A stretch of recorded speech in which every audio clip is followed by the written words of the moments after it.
Welcome. So my name is Kelly Monroe. I'm the Executive Director for the ARC of Louisiana. I want to welcome you to the Disability Community Forum.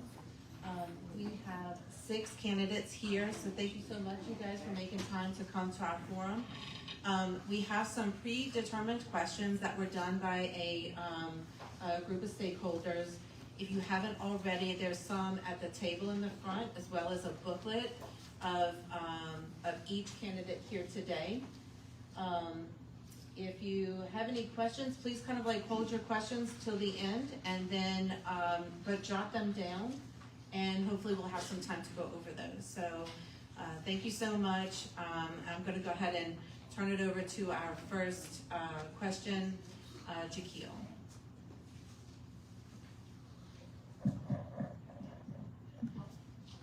Good morning. My name is Jaquil Abdullah. I live in Orleans Parish. I'm a member of a self-advocate organization called People's First of Louisiana. Please introduce yourself and let the audience know if you have a proven record of improving or a plan to improve the lives of people with disabilities. If yes, please describe.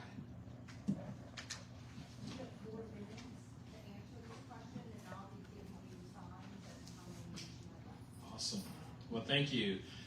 So I am Shawn Wilson, candidate for governor, number 16 on the ballot, and I'm bringing with my presentations 25 years of service to the state of Louisiana, working in Republican and Democratic administrations, always in an executive role from a level of transparency and performance. The question was specifically about what have we done in this space of working with individuals with varying levels of abilities, and the question is a very easy one for me to answer, and so absolutely we have made tremendous strides under my leadership at the Department of Transportation. First and foremost, we created what was called the Diversity Advisory Council, and we were very specific and intentional that inclusive of this diversity concept was individuals with challenges, those that were visible and not visible.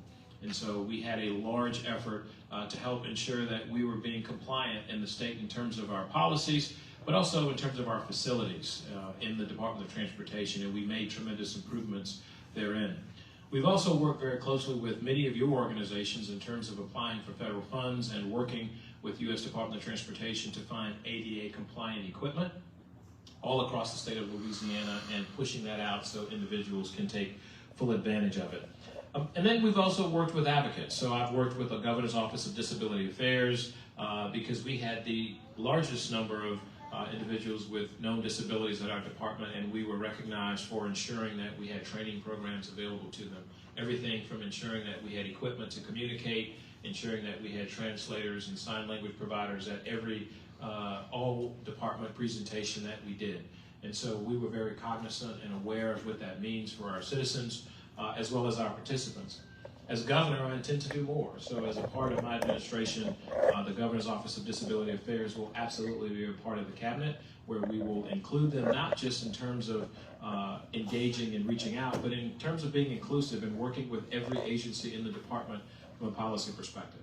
Every agency is unique, and they have their own unique HR circumstances, but it's important that there's some consistency in terms of what we do and how we treat individuals.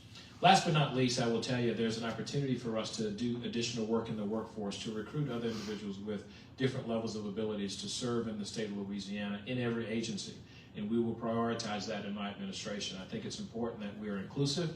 It's important that we allow individuals to have an ability to achieve their own level of happiness and fulfillment and completion in their own lives by achieving certain standards, whether it's academic, whether it's practical vocational type work, or if it's something to support other work that the department is doing. I'm one who believed that everything that we did at the department was inclusive of everybody at the department, not necessarily just the person who was on the last line of defense in terms of getting it built or done, or the first side of it when it was conceived from a planning standpoint. The last thing I think we will absolutely continue to champion is what I've done at the department, is making sure all modes of transportation are accessible, whether it's safety programs, working with the Split Second Foundation and doing the safety transit programs at the Department of Transportation and RTA in New Orleans for streetcars and buses. It's important that we evolve and develop our system to be able to accommodate all individuals, and that mobility is a right for individuals regardless of their condition or circumstance or outlooks in life. So that's my history in this space.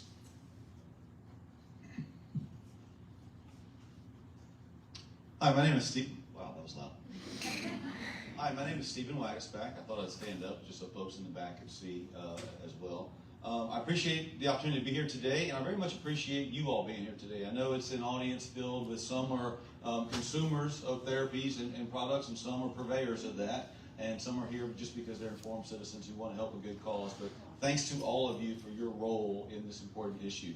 A little bit about me. I grew up in Gonzales, Louisiana. I had two sisters and also had a brother. He passed away very early. He was Down syndrome and born with some heart issues, and so unfortunately he did not make it very long. But his name was Craig, and my oldest son is named Craig after him. And I tell you that background because that moment really impacted my parents' life to a big extent. My dad actually, a million years ago, back in the 80s, he ran the state office of rehabilitative services in Louisiana here. And so from a very young age in our household, we were very attentive to that. My parents made it part of their cause growing up. And so I've always understood that people come in different shapes and sizes and strengths and weaknesses, and we're all built that way for a reason. And so the real true value is finding the best way to use that reason for the greater good. And so that's always been how I was raised up to that point in time. And it's a good thing I was raised that way, because years later, when I was lucky enough to find Colleen to be my wife one day, we had our three boys. And my middle son, Christopher, is a pretty traumatic pregnancy for my wife there. Christopher, thankfully, did make it through birth. And he is 18 years old today. He is high-functioning autistic. He was diagnosed at a very young age. And, you know, early on when we learned about Christopher's challenges, the first thing we thought of was like, woe is us, woe is us, woe is us. Now, if I could just back then be able to look forward to today, I would realize how thankful we should be to have Christopher in our lives. He has made my wife and I better people. He's definitely made my other two sons more attentive, understanding, well-rounded young men. And everyone he touches is a better person because of getting to know him. He has impacted our lives professionally in many ways. One is when we moved here to Louisiana and we first got his diagnosis, we went to the Baton Rouge Speech and Hearing Foundation. Some of you may have gone there back in the day. We were so impressed with the ABA services, the PT, the speech, the other services we got there, we wanted to get involved more. And so my wife chaired the capital campaign to build the Emerge Center. The Emerge Center today is a beautiful facility, and what it is supposed to be all services under one roof, available regardless of your ability to pay. Because the truth is, whether you can pay or not, or whether you come from one side of town or another, the truth is, issues like autism and many others that are out there impacts everyone the same. And everyone's just as lost and clueless, and everyone's looking for the same lifeboat regardless of where you come from. The Emerge Center tries to do that. We also found that after time, we were doing a great job with some of these young kids, but they didn't have the right launch point into the traditional school system. So we created the Emerge School for Autism. I'm on that board as of today of the Emerge School for Autism, try to give those kids that launch point of today. And so every year we work on those issues. We raise a lot of money for that. And my job every year is to be the MC for the big gala where I basically put on a weird costume and embarrass myself for money to do that. And I do it with pride because the Emerge Center is our little piece of understanding this. But the broader viewpoint is my wife and I completely understand that everyone has their own value and gift to this world. The world's duty is to find how to pull that out from every single person. And I can tell you, if I'm lucky enough to be elected your governor, and my wife is lucky enough to be elected your first lady, you will get a 24/7 commitment from us to try to find ways to pull out the beauty and the greatness of every single person. And we can't promise to be perfect on that front, but I can promise it'll be a lifelong mission for us like it has been to this point, to this day. So thank you all very much for having us here. It's an honor to be with you all today, and I look forward to your questions.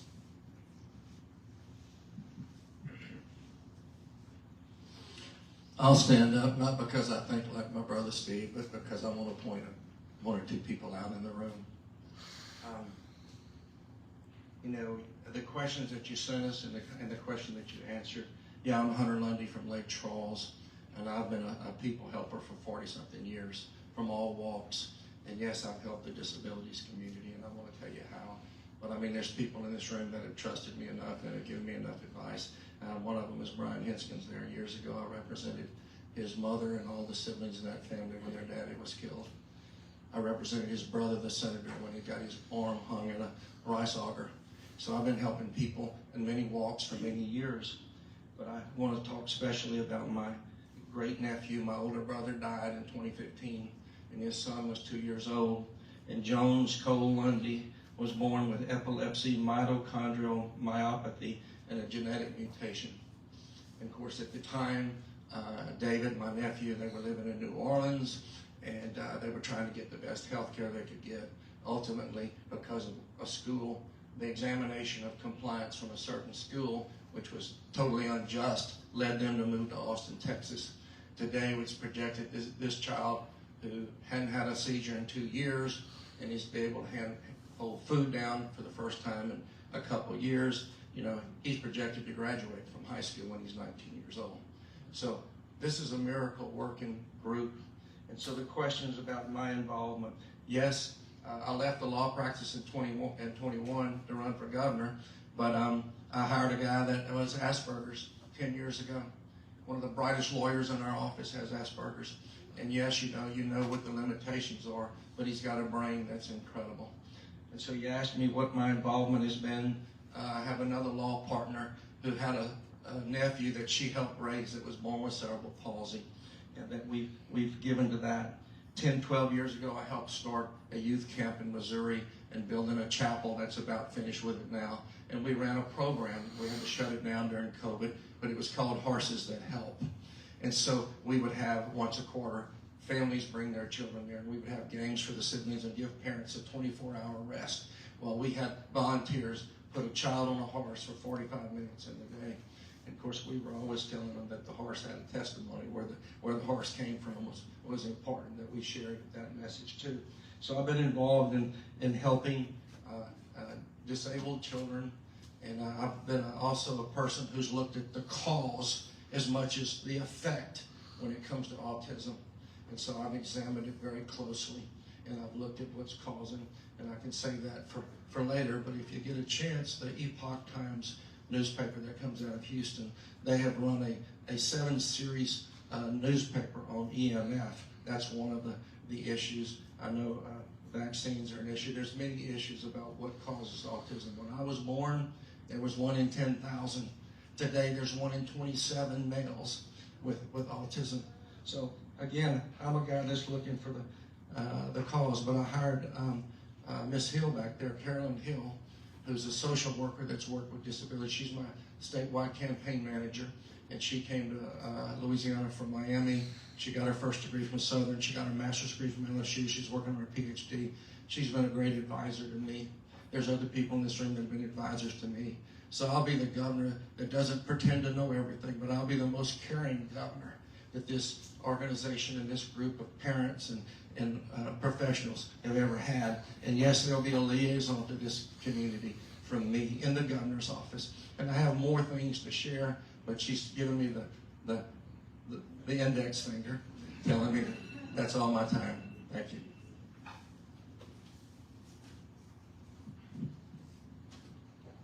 Good afternoon, everybody. I'm Representative Richard Nelson, and I'll probably get this out of the way quickly. I'm 37 years old. I know some of you are probably wondering. I hear you get that a lot, but 37 years old, that's the answer to every question everybody's probably wondering.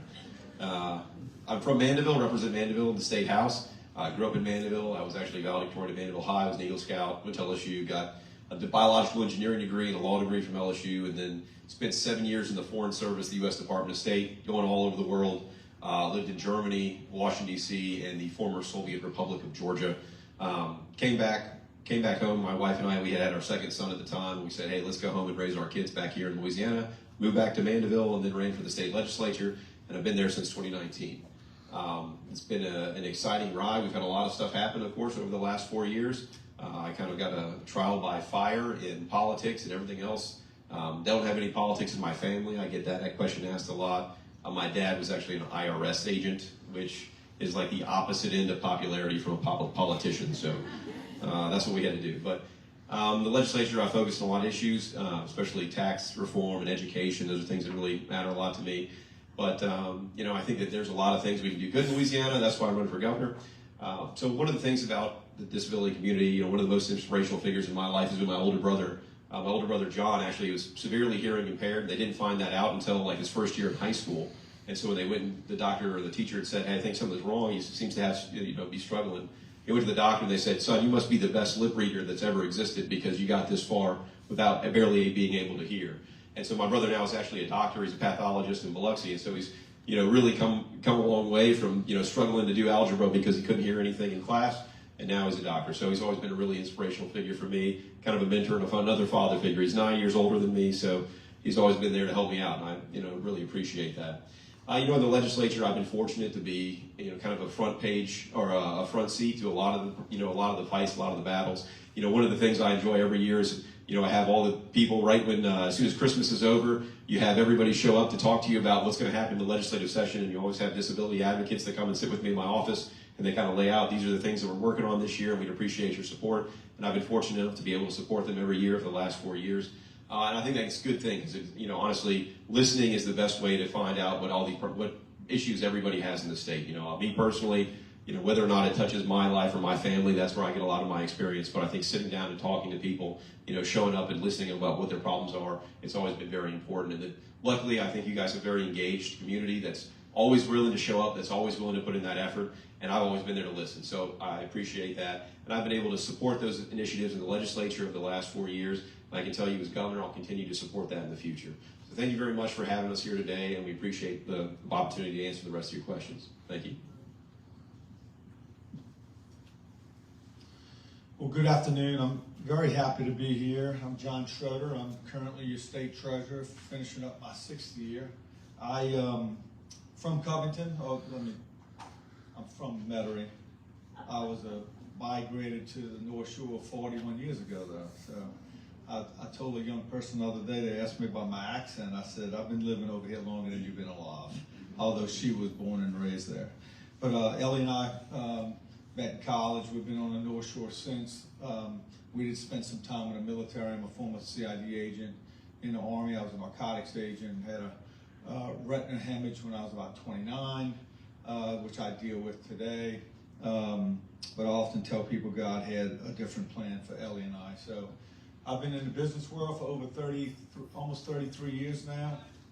I got involved in politics after a pretty successful career, and because I missed the service side, that was sort of taken away from me. So I served about 9.5 years in the legislature. I ran for state treasurer when John Kennedy became U.S. Senator. I'm finishing up my 6th year.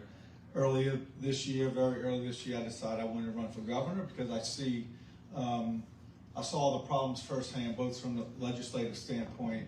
And now as your banker, I tell people this all the time, I'm just the advisor. Nobody does what I tell them to do, but I do spend a lot of time advising how we should and shouldn't spend money in this state. It's just something I enjoy to do. I will tell you my experience in the legislature. I did not grow up with anybody in my family or close family with a disability. I absolutely knew nothing about it other than I went to the largest all-boys public high school in Louisiana, where we had kids with some disability and severe disability. And doing things through high school with clubs and things like that. But I gotta tell you, one of the biggest experiences I took out of the legislature was meeting about 8 to 10 of y'all in this room. There's probably been nothing I've been through that impacted my life than meeting the disability community. I carried legislation. I held mock hearings on the weekends to help advocates learn how to go into committee and learn how to advocate for your cause and without yelling and screaming and really being a true advocate and being passionate. There's no community that I've dealt with in my political life like you guys. I don't know what you go through, and I would never pretend that I do, but I'm a father, a grandfather. God's put us all on this earth for something. And I will promise you one thing, probably that was a highlight. One of the most disappointing things is to watch how hard you have to come to the Capitol to defend and fight for yourself. That was almost disgusting to see. Happened a lot in my first 8 years in office, not so much recently. Of course, if you don't have money now, you're never going to get money. Because if you haven't worked your way into the line right now with the amount of money being spent, with a $60+ billion height last year, this year's $40+ billion, and if you haven't found your way to crack that egg now, I don't know if you ever will. But I will tell you, I will advocate because I understand much more today than I knew 15 years ago. It's a credit to some of these people in the room. Y'all have some rock star people that represent you and work very hard. And like I said, it's been one of the most humbling things to, one, learn about the community and what your needs are, but somewhat disappointing to see how you're treated sometimes. So I'll advocate, and you shouldn't have to come to that Capitol to ask. It ought to be already, it should be a done deal. And you should be not have to worry. You got enough to do, enough to worry about. You won't have to worry if I'm your governor. Thank you.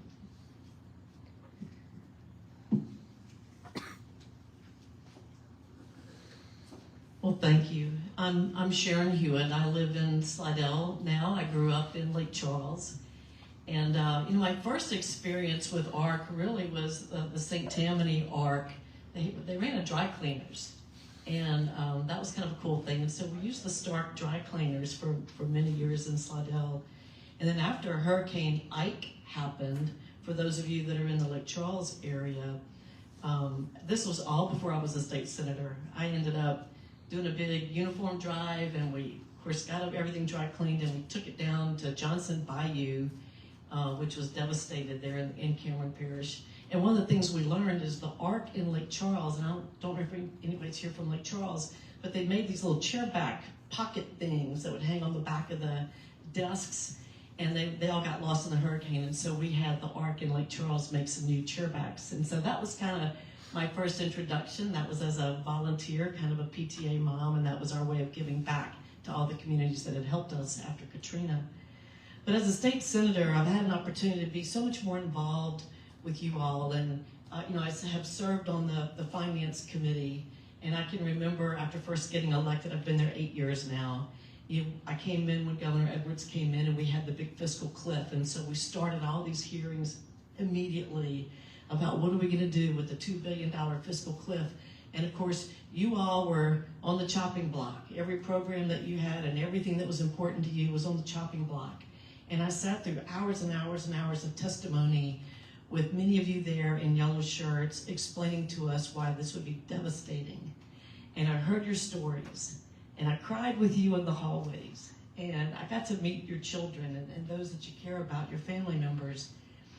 And you became part of my extended family at that time. And so, win or lose the governor's race, this will be the end of my Senate career. And I just want you to know how meaningful that has been to me and how enriching that has been to me to get to know you and more about your issues. So I've had an opportunity to pass some legislation that I think has been helpful, and I want to just highlight a few of those things. Of course, we redid the waiver program. It wasn't working very well. It's much better now because it meets your needs more specifically. I've passed legislation that allows for other services to be used, other kinds of expenditures in the waiver program, which I think has been helpful. This year I passed a transparency bill that allows us to have more remote meetings with boards and commissions. And one of the best parts about that is how it allows those that are citizens with disabilities or their caregivers to be more involved in the workings of state government, right, by either participating remotely or serving on boards and commissions. I passed a bill to allow CNAs to not have to live in Louisiana to work in Louisiana. That helped address the workforce issues that you all are always struggling with, and we still have more work to do, but I think that was good. We have made the Capitol more accessible. I made sure as we were making some technology upgrades that you all were involved in those discussions so that we could address your needs for accessibility. I've made sure that we assigned disabled members of the community to task forces where it was important, and your input was going to be so critical to the success of those. I currently serve on the Deaf Commission and have done legislation to help the deaf community. And one of the special things is spinal muscular atrophy. Testing for newborns is a game changer. It's life-changing, and I was able to get that done, and I'm very, very proud of that. So I look forward, again, to answering more of your questions and having more discussion with you all. And thank you for the gift you have given me in these last 8 years. Thank you.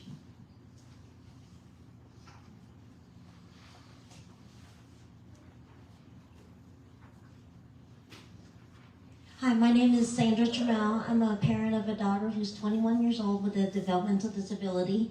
My question is, across the state, students with disabilities are not taught the challenging curriculum available to students without disabilities. As governor, how would you work to ensure that students with disabilities have the same access to ambitious educational opportunities that other students have, and that incorporate developmental milestones considered comparable to their peers without disabilities? You have 3 minutes to answer. Thank you.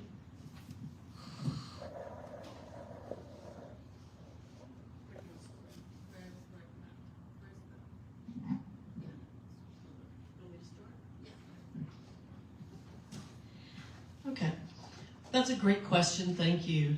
So, I know that, first of all, in school, your children get IEPs, that means individualized, but yet quite often what you get stuck with is something that is not very individualized, and so that is a problem. Individualized IEPs are supposed to be individualized, and so we want to make sure that we do a better job of that so that children get the services that they need, and to be challenged in every way that they can be to get the the maximum potential so they can reach their maximum potential. And I know parents want their children to be included in regular classrooms and then pulled out for services, not the opposite. And so I'll make sure that we do a better job of that. I don't know that that's being included everywhere.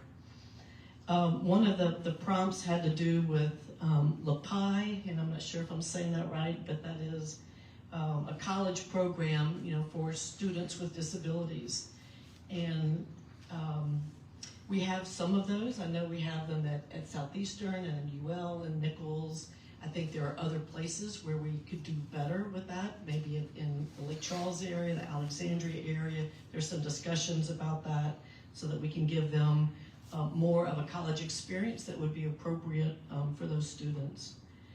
I know that we do some transition planning in high school to get students ready for the workforce or to college, whatever their path might be. I understand that that's not working very well either, and that we could do a better job in those areas and start a little bit sooner so that we're kind of preparing for the next steps.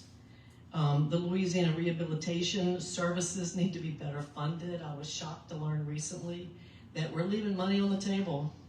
We have matching funds for the federal government that we could take advantage of if we had the state funding to go with it to pull those down, and that's tragic. I mean, we should never let that happen. And so I'll make sure that we have the funding at the state level so that we can draw down all the federal dollars that we need to do that. Those are just a few of my ideas of things that we can do, but I know, again, at the end of the day, what we want is for every child to receive the education that's appropriate for them and that's individualized so that they can reach their full potential and have an opportunity to be, independent adults as much as they are able to, and to go into the workforce or into college and receive some additional skills.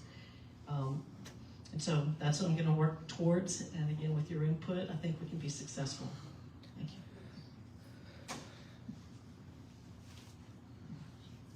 Sounds so somber in here. That makes it's a little better. I'm glad you mentioned ARC. I actually was on a STARK board probably, 20 years ago in St. Tammany. I actually helped them locate their building in West St. Tammany. Diane Baham's a good friend of mine.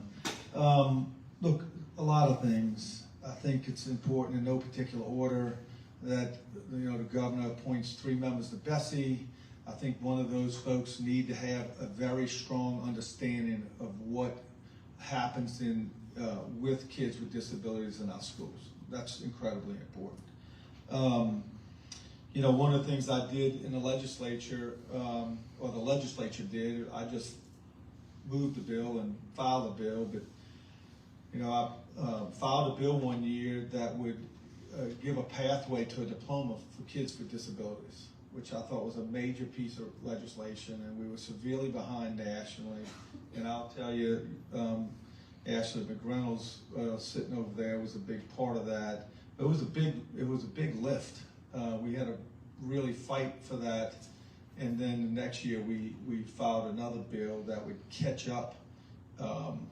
It backdated it basically. So as long as you could prove that you had performed and did all the things that you should have done according to your IEP, which was probably a topic for another day, then they had to give you the diploma. So a lot of kids today got their degrees from that. And one thing I did learn is, although you might have these things in place, if it's not monitored and there's no transparency and accountability, then they don't do it.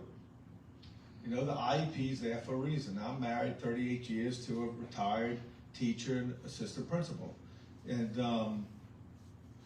we don't get 5 minutes again? You only get 3. Oh, 3. Well, I gotta talk faster. I gotta talk like Richard does. So I think monitoring. I also think school choice is not just for those families that don't have kids with disabilities. I think school choice means school choice for all, not for some.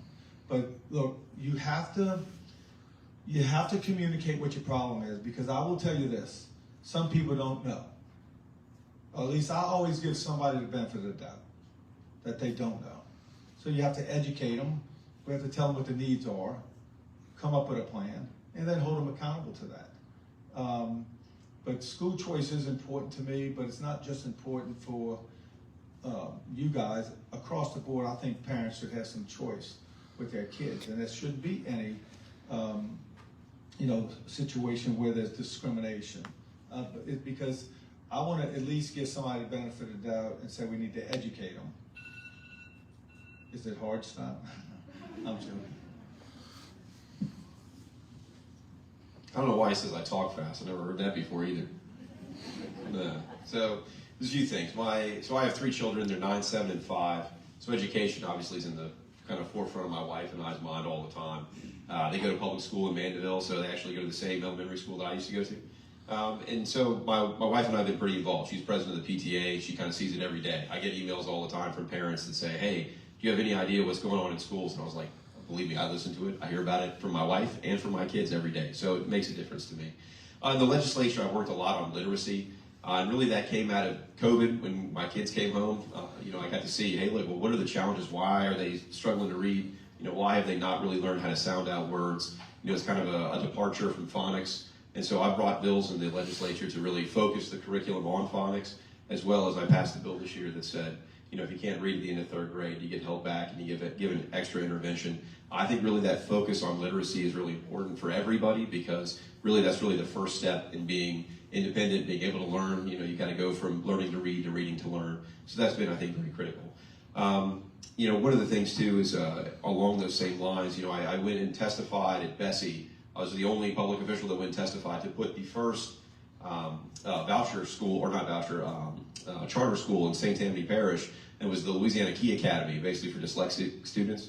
And so to give that option, because they weren't being served by the public school system in St. Tammany, and I waited for 6 hours to testify at that Bessie meeting, that now the school is open and I get calls from parents all the time about how well it's doing and how glad they are that their kids have another option because they weren't getting the services they needed just in the public school in general. So I think that was a thing that we need to promote. I know they're opening another one in Shreveport. It's been relatively successful to have one here in Baton Rouge. And I think really when you're looking at the statewide, how can you, as the governor or in the state government, how can you have those impacts across the state? I think really the accountability formula for public schools is probably the most important thing. Really including extra points in that formula for helping every student reach their potential. I think that's really important, because really I think those public school systems, they look at that accountability formula and that's how they gauge where they're going to put their money, where they're going to put their resources. And so, I think providing extra points for kids that have some kind of exceptionality on either end, I think that's really important, so that basically everybody achieves the best they can. And when you're looking at Louisiana and why are we an outlier, why are we at the bottom of every list, I think that the accountability formula really is what we have to use to tailor our approach to really address those issues. And most of our education is done on a local level. We got local school boards, we got local superintendents, and they make most of that policy. But on a state level, we can set that accountability formula, and I think really kind of drive them and nudge them in the right direction. So that's really what I would focus on. I think on the, post-secondary education, or where you're going to go from after high school, how you're going to get a job, I think you can use that accountability formula as well, because if you give credit for those things that really are going to be successful in the long run, that's how you can encourage them to put kids on the right path. Thanks. Unfortunately, I can't talk as fast as Richard, but I'll try to get as much as I can in 3 minutes. So you have to start when they're young. You've heard my message about education. There's no different for whether it's a disabled child or not a disabled child. You got to start when they're 3 years old. You got to diagnose it. You got to know what the problem is, and you got to reach out right then and there. You can't wait. And yes, I came from a family of educators and kindergarten teachers, but my nephew, my brother, who's now the CEO of the law firm since I left, he had a son that's dyslexic. Started when he was really young. Today, that boy's finished high school. He made a decent score on the ACT, and he's in a community college. Still dyslexic, but he can function. And so we know, and I agree, accountability is really important. I had a law partner who's the nephew I told you that was born with cerebral palsy. He got a scholarship. He got rehabilitation aid to go to UL, and so we have that. And so as the governor, I'm not a bureaucrat or a lobbyist or a politician. I just have a heart for this community. My job is to get every dollar I can possibly get to take care of your children and to take care of the economy and to see that they have that opportunity after high school, have the opportunity to go beyond because they're capable. I left my son's brother-in-law out of the picture. My son's brother-in-law is autistic, and he's pretty severely, but he's functioning. He has a master's degree in tax. So I worked hard to help him get a job with a CPA firm. Now he's an actuarial genius. He should be in the life insurance community. But we know if the opportunities are there, then they can do that. Yes, I'm the candidate that says it. Raise the minimum wage. If we want to change hope in Louisiana for all facets of society, we've got to change the minimum wage. These case managers that are coming to work with our children and so forth aren't getting paid anything. That's got to change. And there's got to be compliance with the agencies. Because, you get a budget and then you pay these workers so little to go help with your children and so forth. That has to be monitored. So I'm the guy that believes that, I believe in redemption and second chances, but I believe in accountability from the bottom up. So I know I'm about out of time, but I'm all for the programs. As the governor, we'll have a liaison not only to this community, we'll have one to Washington, D.C. Because we did miss matching dollars because they weren't paying attention.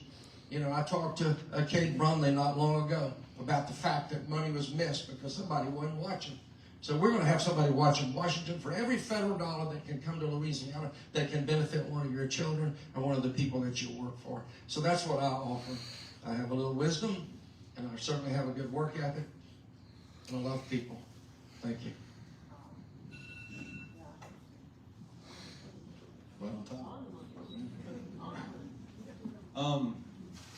Going to your question, then how children with disabilities and without disabilities can get similar level of performance in a school system.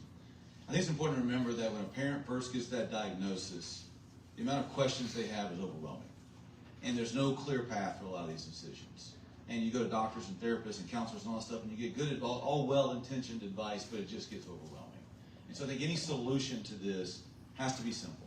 Because if it's complex, it'll get buried underneath the confusion of advice, and it's just hard for parents to do. So in that vein, several years ago, we were part of a group, my wife and I, that worked at the Baton Rouge Area Foundation to put together a website called Exceptional Lives. And the goal was to put together a one-stop shop where everyone could go and find all the resources. I would tell you the good news is the website's there today. Some of you may be on that website as we speak. That's the good news. The bad news is I'm not sure we've done a good enough job of promoting that to individuals, to parents, to school systems, to providers, to employers. I think there needs to be a robust sales pitch that becomes the one-stop shop to try to clear up some of that confusion. And I think that there's work to be done there to make that truly beneficial. But it is a good start to provide that clarity on that front. The other piece is, it's important to remember when your child goes to a school, the district gets a little extra money in the formula for having a child, let's say ID $8 and as an IEP. The district gets that extra dollars, but it's not always the mandate that goes directly to that child's delivery. And that's a problem. And I think we have to have a dollar follow the child mindset to make sure that if that district is getting extra dollars because of that child gets extra benefit from that services. And whether they can be right at that school, or there has to be some transportation or virtual or other component that gets it to that child, we have to either incentivize or require the districts to do that. A lot of times also, extra dollars that come through the formula, you will have dual enrollment in AP fighting with IDEA and special needs services for the same extra dollars, and I don't think that's right. I think if you have an exceptional child who's on the path to four-year college, it's great, but why are they taking dollars from a child who might need more work just to be able to get in a reading perspective? She gave me the 1 minute warm and go fast. The other piece, I was on the State Board of Education for a year when I was 2012, and the first thing I said is, show me the charter school in this state that's doing the best job with autistic children. They brought me to Arthur Ashe School in New Orleans, and when I walked through it that day, you know what I learned? What they were doing with the children with autism worked very well for the children without autism. We have to also educate our teachers that the ways to deliver education that helps a child on the autism spectrum is also really good for a child who's not on the spectrum. Delivery models work a big piece there. The last thing I would say real quick before she gives me the kicker is I believe in parental choice. I believe in empowering parents to be able to use some of the dollars that the state spends flexibly to go find a different solution for their child. I think competition is a good thing for special needs parents. And if a district in an area knows, Hunter's right, the diagnosis of autism is going through the roof, and I hate to talk about autism so much, it's more personal to me, but there's a market there.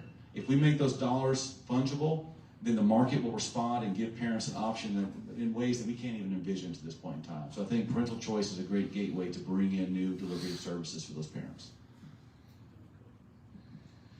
All right, so I will tell you, every student is differently abled in terms of what they can do and what they can learn and how they can perform. And the most important thing that has changed, I think, the way society has dealt with that has really been the stakeholder community that has advocated for fair and balanced treatment.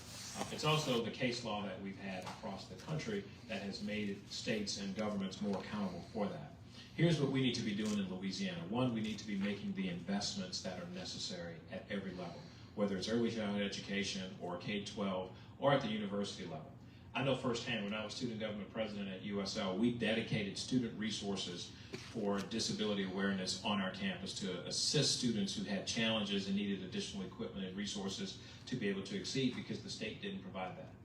Go back and look at the resources that we've provided across the state to the Department of Education or through the legislative funding process. I'm the only candidate that has advocated from day one the importance of maintaining the resources that we have to address the needs that we have in the state of Louisiana. And those needs happen to be in the world of education first and foremost, particularly for individuals with disability, to ensure that we can provide them the resources to be able to address it. You also have to look at Bessie, because Bessie is going to be the entity that's going to provide the greatest continuity across the state of Louisiana. As governor, I don't control Bessie, but I do have appointments. And I agree that we ought to have individuals with early childhood education experience, and we also ought to have individuals appointed that have relationships and knowledge about the disability community to be able to advocate for them at that level. I also think it's important for us to look at the resources that are available in every agency in the state of Louisiana. If you go back and triangulate all of the data of who's getting resources from Department of Health, Children and Family Services, the Department of Labor, there's an opportunity to guarantee that those resources are following those individuals and increase those individuals' resources as a result of leveraging dollars that they might be missing out on. I've long advocated to make sure that we provide all of the resources to the local community. I'm also a believer that the nonprofit community, much like the individuals that are represented here today, can be absolutely pivotal in making sure that we're providing those resources in the communities, in the schools, in the households with the families that have children and adults in need of those services. I've watched my family deal with this. We've had two autistic children in our family, severely and mildly autistic nephews, brothers. And I saw the pain of them having to leave Louisiana to go to Texas because of the resources that are available to them. The last thing and the most important thing is we need to find best practices that are working in every state and bring them back to Louisiana, but we're going to need the resources to dedicate to that. I'm committed as governor to making sure we have those resources, and I'm not afraid to say, let's keep the 0.45 and allocate those resources to those needs, whether it's infrastructure, whether it's education, whether it's healthcare, whether it's coastal protection and restoration. We have all of these needs, and we see the outcomes, and those outcomes are unacceptable. And we have a desire for equality of life. And individuals with disability, their families deserve to have that freedom and flexibility to make those investments. And that's what we ought to do with the resources of the state, as opposed to just continue to let those needs exist. I'll stay up for the next question. This is the snake model I think that we had the other night. Thank you all very much. I'm Kristen Gary Powers. I'm the Executive Director of the Art Caddo Bossier in Shreveport, and we employ hundreds of people with intellectual and developmental disabilities, and so you'll have 4 minutes to answer this question. If elected, what will you do to advance opportunities for people with disabilities who want to work and earn an income just like anyone else? It's a great question. We've got a workforce challenge in our state. We've got the lowest unemployment in the history of the state. We have jobs that remain vacant. I think some of the challenges that we have created a workforce with requirements, particularly at the state, that is discriminatory, not necessarily in terms of who can apply, but the reality of how we've written the application process for them to come into the process. Have we provided enough training and guaranteed that we can bring anyone into the workforce to work at the Department of Transportation? We've made some of those changes. We can do that all across the state of Louisiana. In fact, the Department of Labor has resources to be able to provide those special accommodations for individuals to work across the state of Louisiana. I think the private sector has an opportunity as well to leverage these opportunities of individuals with disabilities, but we have to present the information and the available resources to them to make sure that they know where to go find them. And you all on the front lines know how to plug people into jobs with the capacities that they have to be successful. In order for us to do that, the state has to be able to market itself differently. We have to be able to communicate what we're doing differently. And we have to have people sitting at the table making the decisions. Many of you heard the old adage, if you're not at the table when the decisions are made, you're going to be on the menu. It's important to have individuals in every state agency that represent these priorities, because every agency has unique opportunities to be creative, to be innovative that we may not see today. And we were able to do that at the Department of Transportation. Whether it was in the mailroom, whether it was in the planning department, whether it was in the engineering section, whether it was out in the district, we were able to find individuals, because 1 in 3 citizens in the state of Louisiana have a disability, whether it's known or unknown. And we cannot discount 1/3 of our population because of abilities or challenges that they may have. So we have to accommodate ourselves to be able to embrace that. So yes, we will go back at civil service, and I will ask our folks in every agency to go back and look at those job descriptions, look at those opportunities. And more importantly, not only are you going to look at those opportunities on paper, but these are changes that we made at the department to make sure that we were representative of the people that we were interviewing. You can't expect someone who might have a disability that's noticeable come into a panel of individuals who do not have an ability or a physical challenge that's noticeable and expect them to feel treated whole and acceptable and be able to compete for those things. Whether it's with the testing, whether it's with the interview process, all of those are things that we can absolutely do. I also think it's important that we continue to communicate, not necessarily just with the private sector, but the nonprofit community, our faith-based community, as well as the families. You know, where do we find the workforce that's out there? Because you all have a better handle of who we can employ, how we can use them, and where are the ombudsmen to fight for them and advocate for them within the role and scope of state government. And then last but not least, making sure that the state provides the communication tools, the technology, and all of these things to make sure that individuals who are coming, engaging with us for services or for employment opportunities, that they're there. And if you're going to live with wages, you've got to increase those wages, no doubt. Because an individual that might come with disabilities will have additional costs and challenges to be able to work. And if we're going to pay them the same, we need to acknowledge the difficulty associated with that and the unrealistic expectation that we might be placing on them. And last but not least, I just can't help but reiterate the importance of having full participation, not just in terms of the executive office of the governor or the Office of Disability Affairs, but in every agency, on boards and commissions all across the state. Until we permeate all of these decision-making factors in these entities, you're never going to have any entity that's going to honestly change the culture and the acceptance of what we have. And that is where we have to get across that. We've come a long way, but we're not where we need to be. And you know it as well as I do in terms of who's getting told no, who's having a door closed in their face, who's not even giving them a second chance to come in and get an interview. Those are things that we have to fight and advocate for, and as governor, I'm committed to doing that.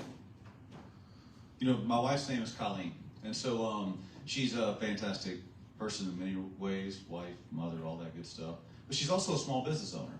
And, you know, it was interesting. I was going around to meet people beforehand, and I met Sandra up there, and she said, oh, I think I know your wife, Colleen. When, you know, many years ago, I talked to Colleen, and we talked about advice on how to handle an autism diagnosis. I tell you that because if you are a parent of someone with developmental disabilities, you spend a lifetime learning the strengths and weaknesses and the opportunities, searching for different, you know, aspects there. Well, now fast forward to today, Colleen's a small business owner, and she has a product line that she sells online. Well, she's also an employer of an autistic employee. Now, if she didn't have the experience of being that mom, she probably wouldn't have taken that leap. But she did. And Drew, who, I should have brought Drew with me today. He's a hoot, okay? But Drew works in her warehouse, and he loves continuous, repetitive functions. And it's his happy spot, and it just gives him comfort. Now, my boys, one of mine would love that too. I have two other boys that they would hate that job, okay? So I think it's important memory to know that, like, just because someone has disabilities doesn't mean hiring them is charity. Hiring them could be exactly what that employer needs. Because it's hard to find a worker today who wants to do a repetitive function. But there are some people with developmental disabilities who that is what they're looking for and craving on a daily basis to make their mind slow down. And so it's imperative on us to show employers that, hey, you know you have that need, we've got a solution for you. It's not knocking on the door and saying, are you a charitable person? Can you do community a favor? That's not the conversation. It is matching needs. And so what's imperative on the state is to make that dialogue easier. So we have a workforce commission. We also have something called the WIC, the Workforce Investment Council. When the WIC and the Workforce Commission is working well, what they're doing is they're looking at regional job needs, regional job vacancies, and trying to put the data out there to make it easier to close that gap. They don't do a good enough job on focusing on identifying developmental disability assets and how it translates well to certain type of job openings. If we do that, I think we can really use this workforce crisis we're in to an advantage. Because the truth is, people can't find people who want to work right now. And the developmental disability community has a great potential to be a solution right there, but you've got to make it easy for employers to find them. The second piece is employers aren't universally trained like my wife was trained by her own personal experiences. So I can bring someone with that skill set to an employer, but they're going to be nervous. And it doesn't make them a bad person for being nervous. They don't have the experience that my wife and I are lucky enough to have. So we have to develop training protocols. We have to put in place training videos. We have to go in and have counseling go in and show those employers, this is very workable for you. This will be a good experience for you, and your coworkers will actually like it as well. And once we kind of take away that mystique, and all of a sudden success stories start being contagious in a community, I think this becomes more cruise control, second nature. But there is a gap there we have to overcome. What the state can do, I think, is to kind of close that gap, identifying skills and assets that developmentally disabled workers have, taking all the job openings and figure out what skills they're looking for, and help connect those dots to the Workforce Commission and the WIC, and then have training for employers to make sure they understand that it's not just a charitable step for them, it's an advantageous step for them. It will help their productivity. It'll help their bottom line. I think we can get there, and the state can be a good partner on that front. The last piece in my 15 seconds. The Bridge to Independence program at Nichols State University, I think is phenomenal. If you haven't seen it, please go take a look at it. Because we're about to embark on this post-high school era with Christopher. We don't know what to do. We walked into the Bridge program. It was like an eye-opening experience for us. They take those children and they teach them some of the workforce relevant skills that employers can come kick the tires on. Employers are starting to learn about it and starting to go hunt around those programs as well. As governor, I'd like to make sure that multiple regional universities have programs like that so regional employers know where to go to look for workers that can best fit their needs.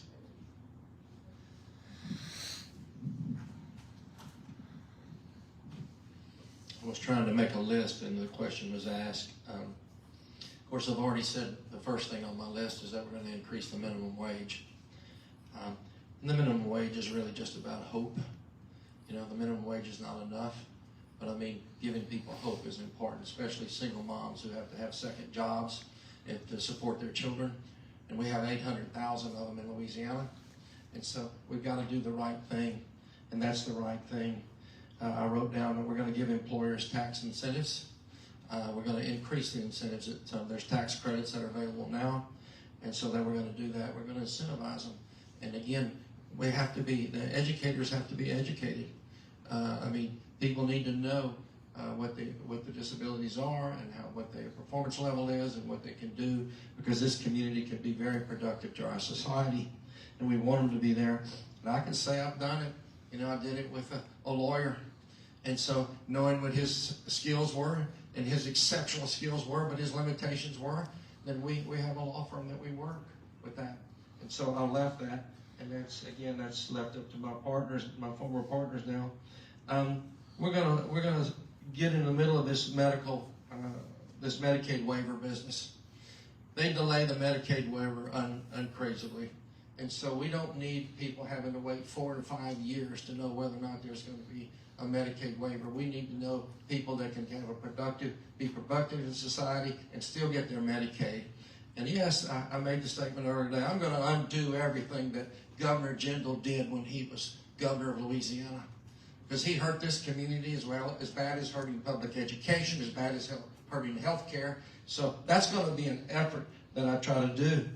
And part of that has to do, and of course he's not here today, your Attorney General. I mentioned it the other night. He wrote a love letter on May the 5th, 2013, to Governor Jindal, commending him for trying to not allow Medicaid to go to poor people that needed Medicaid. It was put in the Baton Rouge Advocate on May the 5th, 2013. Go look at it. And so, I'm interested in his position because he won't appear in any forum except when he can control the questions to answer the question of what his position is. But go look what his position is. And so if he says he's for the Medicaid expansion today, don't believe him. How will you support, I'm looking at your questions. So we're going to give incentives to employers. The governor's office can create a program to where we can incentivize people over and above the tax credits. And yes, I'm for not an offset from a tax credit based upon a Medicaid gift. In the same way I've told the teachers I'm not for offsetting their retirement because from Social Security, because right now that's in existence today. So teachers that paid into the Social Security system and they're getting teacher retirement, it shouldn't be taken away from them because their Social Security should still be paid to them. I feel the same way about the Medicaid and the tax credits. There shouldn't be an offset.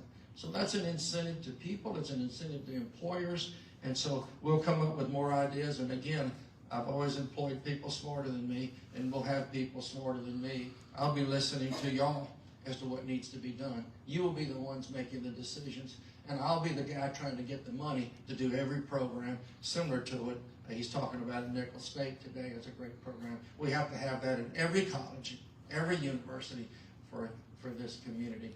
Thank you.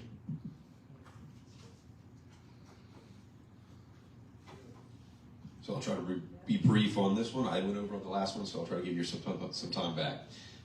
So first of all, I would say that the best thing you can do for anybody for their life to improve their situation is to get them a job. I think everybody agrees with that. And so I think to that end, I think having a tax credit for the employers to get people out, to get them productive, to get them skills, that's the best thing you can do, both for the employer and for the employee. I think for the Medicaid benefit cliff is a huge problem in Louisiana, especially because about 40% of our state is on Medicaid, right? So what that means is, you make one more dollar, and now you exceed the Medicaid threshold, and you lose a $20,000 plus benefit for just making one more dollar. So that cliff exists for, not just people with disabilities, but for everybody. And I've worked with employers and employees before who say, listen, I thank you for offering to promote me, but don't promote me. Don't give me any extra money, because if I make one more dollar, if I go from making $10 an hour to, $12 an hour, 15 to 17, now I'm not going to be eligible for Medicaid, and so I'm not going to be able to afford it. And so the fact that you have people turning down responsibility, that you have people turning down a wage increase simply to maintain Medicaid, that's a terrible policy. I think any economist would look at that and say you've got a problem. And so really what you have to look at is some kind of stepped, a step decrease in benefits. So instead of losing everything when you make one more dollar, you basically just have a dollar for dollar reduction, right? So that way nobody is ever incentivized to not take a raise, to not get a promotion. And I think that exists across the board for Medicaid, is that we really have to look at reforming that system and getting waivers from the federal government to implement that, so that there's never an incentive not to take a raise, never an incentive not to take a better job, simply to preserve that benefit. You know, the other thing that I think is really important that I talk about all the time is the value of the community and technical college system. It's really one of the things we invest the least amount of money as a state. As a state, we only spend about $125 million on the entire community technical college system. And yet that's really the area where you take somebody who's making $10 an hour, and in either 2 years at most, maybe even a couple months, they go from making $10 an hour to making $30 an hour. And so that can change your life. And there's a lot of different avenues that you can go through to really meet the needs of employers.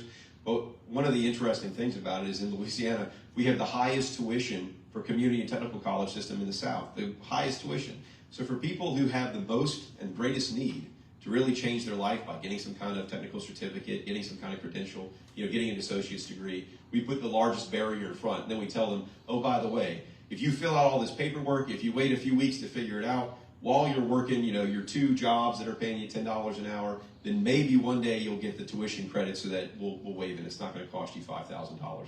So I think we really need to reduce that tuition so that it's really just a minimal amount for people to have some skin in the game, as opposed to keeping this huge barrier for people to really improve their own lives. And I think for the community and technical college system, we really make that accessible to people. They'll really be able to fix everything, or they'll really be able to take their own future in their hands and really get out there and earn their full potential. So those are the things that I would do in order to fix some of these problems, and I think they are applied to the state as a whole as well as to the disabled community. Thank you. How much time? 4? So, my wife and I have made our careers business-wise in the small business community. Hair salons, grocery, laundromat. I wasn't smart enough to be a lawyer. I just want to see if you could smile. There's a huge disconnect between what you go through and guys like me, the small business guy. There's tons of jobs, tons. And Ellie and I were talking about this yesterday because this whole minimum wage thing, some people gave me flack. I know Hunter's a little older than me, but I too said I would support raising the minimum wage. And the reason I say that, because they don't give you 4 minutes to answer questions, by the way. They give you like 40 seconds. The reason I said that is because I haven't paid minimum wage in 20-something years. And it's gotten worse. Last night we had dinner in Slidell. And they had a sign up, start and pay at Tom's Grill in Old Town, $13 to $16. I told somebody else that story today. $13 to $16 to go flip burgers. That ain't bad. So we're well past the minimum wage. But what I wanted to relay, I was sitting here listening to everybody. We're in the construction business. We have these small businesses where 2, 3, 4, 5 employees, and there's great opportunity. But I promise you, if I walked in a shopping center where Ellie and I own a shopping center outside of Beta Springs in the country, not one of these young or small business owners know that. So I think there's plenty of opportunity for jobs that small business owners just don't know how to get to. Now, I'll be honest with y'all guys. Let's see how honest y'all are. Raise your hand if you have faith in government. Raise your hand. Come on. Well, there's a couple. Good. Well, up until just now, I haven't been able to coerce but one person Saturday to raise their hand. The reason I say that, man, I don't see government do very many things well. We don't have enough entrepreneur-minded people who want to get involved in government to approach it in a business way that 1 + 1 has to equal 2. Because I can tell you, when I first took over Treasury, I had to cut $485,000 from my operations to get pay raises. How many of y'all would do that? You can't. It's impossible. But government allows it. It happens in government every day. So government needs such a transformation and needs people like you to get involved in it to change this whole process. So just real quickly, just some things that certainly the Medicaid buy-in program. I mean, you can't de-incentivize. You have to incentivize. But we can't get out of our own way sometimes. Common sense and street smarts is not something that happens every day in government, because you wouldn't do that in your own life. but government, no, that's the rule, that's what we're sticking by. You know, so minimum wage, I don't even think that's an issue because I don't know anybody that does that, so I would support that. I think technology and entrepreneurship, you could entrepreneur your way out of some of this, but I think a lot of it is just understanding, the business owners understand that there's some opportunity. Because look, I don't care if you have a hair salon, a law office, or anything in between, it's hard to find people to work and do anything today. We're in the construction business. You look at my wife's biggest laborer right here. That's how I stay skinny. I want to mention something before I forget today. How many of you know about ABLE? And some of you don't. You need to look into that because you talk about giving a living wage. I concern myself, how do you create a future when you're not here? What happens to your child when you're not here? And you need to look into this ABLE program, which we manage at Treasury. Thank you.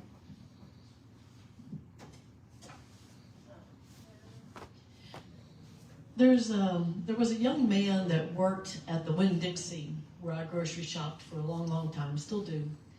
And he would bag groceries. And, you know, he had a disability. But he was the life of the checkout section, right? I looked forward to seeing him. Y'all know who I'm talking about, don't y'all? Y'all seem like it. So he was just a joy to be around and was so inspiring that before you knew it, he was the guest speaker at many of the Chamber of Commerce, usually once a year or something. He would speak at a Chamber of Commerce event, and he spoke a lot about wanting pathways to work for citizens with disabilities and how important it is, the dignity of work, and wanting to feel like you're contributing, and wanting to feel like you're independent, and working your way towards independency if you're able to. And he was such an inspiration to everyone in our community. And so, like I said, he was a guest speaker and a very, very popular. And then he went on, he left Winn-Dixie a long time ago, and he went on and started his own consulting company to talk about, you know, again, bridging the gap between employers and citizens with a disability, because a lot of times employers, I think, are interested and want to hire citizens with disabilities. They just don't know how to go about it. And they don't know what they don't know. They don't know how to ask the questions. They don't know how to make the connections, all of that. And so he was sort of the bridge builder in our area for trying to make that happen. And I think he's onto something. And I think if we could expand that kind of thinking all across the state, I do believe there are lots of employers that, you know, we know everybody's shorthanded and looking for people. First of all, we have like 185,000 job openings right now today in Louisiana. So we know everybody needs people. And, you know, if you don't ask and explore, you don't know what the opportunities are and what the skills are needed. And I think there's great matches that could happen, but we just need a process to be able to do that. And so one of the things I would be very interested in is developing that process. I don't know what that looks like, you know, if it's some kind of a, obviously it has to be kind of a regional approach, but there has to be a way of doing a better job specifically in connecting those with a disability to employment. Again, if they're not with the right skills, then we have a community technical college system all around the state with opportunities to be able to do that. This year I passed legislation on the Foster Promise program that allows people who have been, that, you know, we call them adult learners, they're generally 27 years old, that want to go back into a community technical college and get a different set of skills, but they don't have the money to be able to afford the tuition. And so my bill basically pays for their tuition in the beginning to get them in the door and then find, you know, other sources of funding. So I think those are, again, opportunities for those with a disability. We definitely should not disincentivize work. So, you know, that is sending the wrong message. So whether you're talking about the Medicaid buy-in program, or you're talking about tax incentives to businesses to encourage them to hire, you know, folks with disabilities, I think those are all things that are part of this program that should be explored. Thank y'all.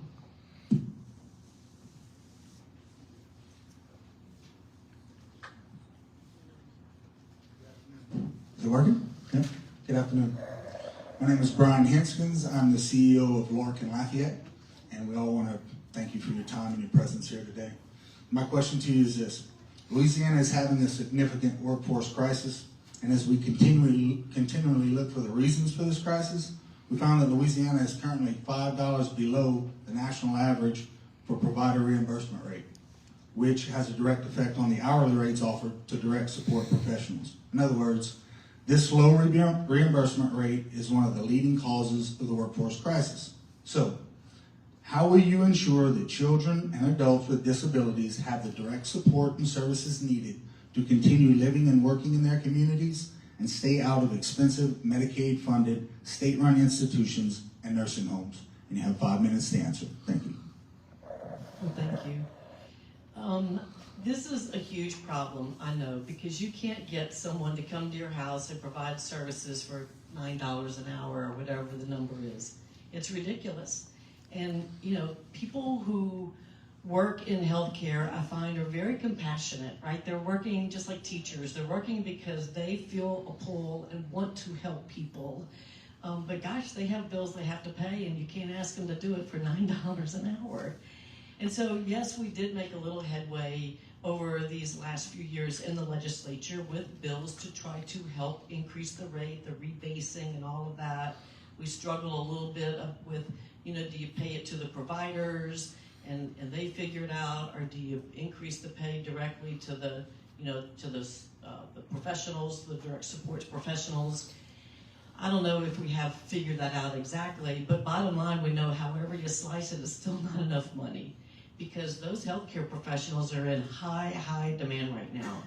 With COVID, right, we burned out a whole lot of healthcare professionals. They figured out that everybody was short, and so they could make, you know, 50% more pay if they became travel nurses or whatever, and you just couldn't compete. You couldn't get people, and I understand that, and so pay has to be a big part of that, and that's just simply, you know, the legislature having enough courage or foresight or whatever the word would be to appropriate more money. I mean, it's as simple as that. This is a problem that we can fix. You know, a lot of times you can't fix everything because the federal government gets in the way. But this is something we can fix. This is a Louisiana problem, and it is something that we can address, and I absolutely commit to you that I will do that as governor. One of the things that I also did, I mentioned it earlier, is change the requirement for CNAs so they don't have to be from Louisiana, have a residency requirement. In Slidell, of course, we saw a great benefit to that instantly, where we could then get people from Mississippi to come to Louisiana to work as CNAs. Where there are other opportunities to do that, I suspect there are. I will look at that and look at it and see if there are other healthcare professionals where we could consider changing the residency requirements where they exist.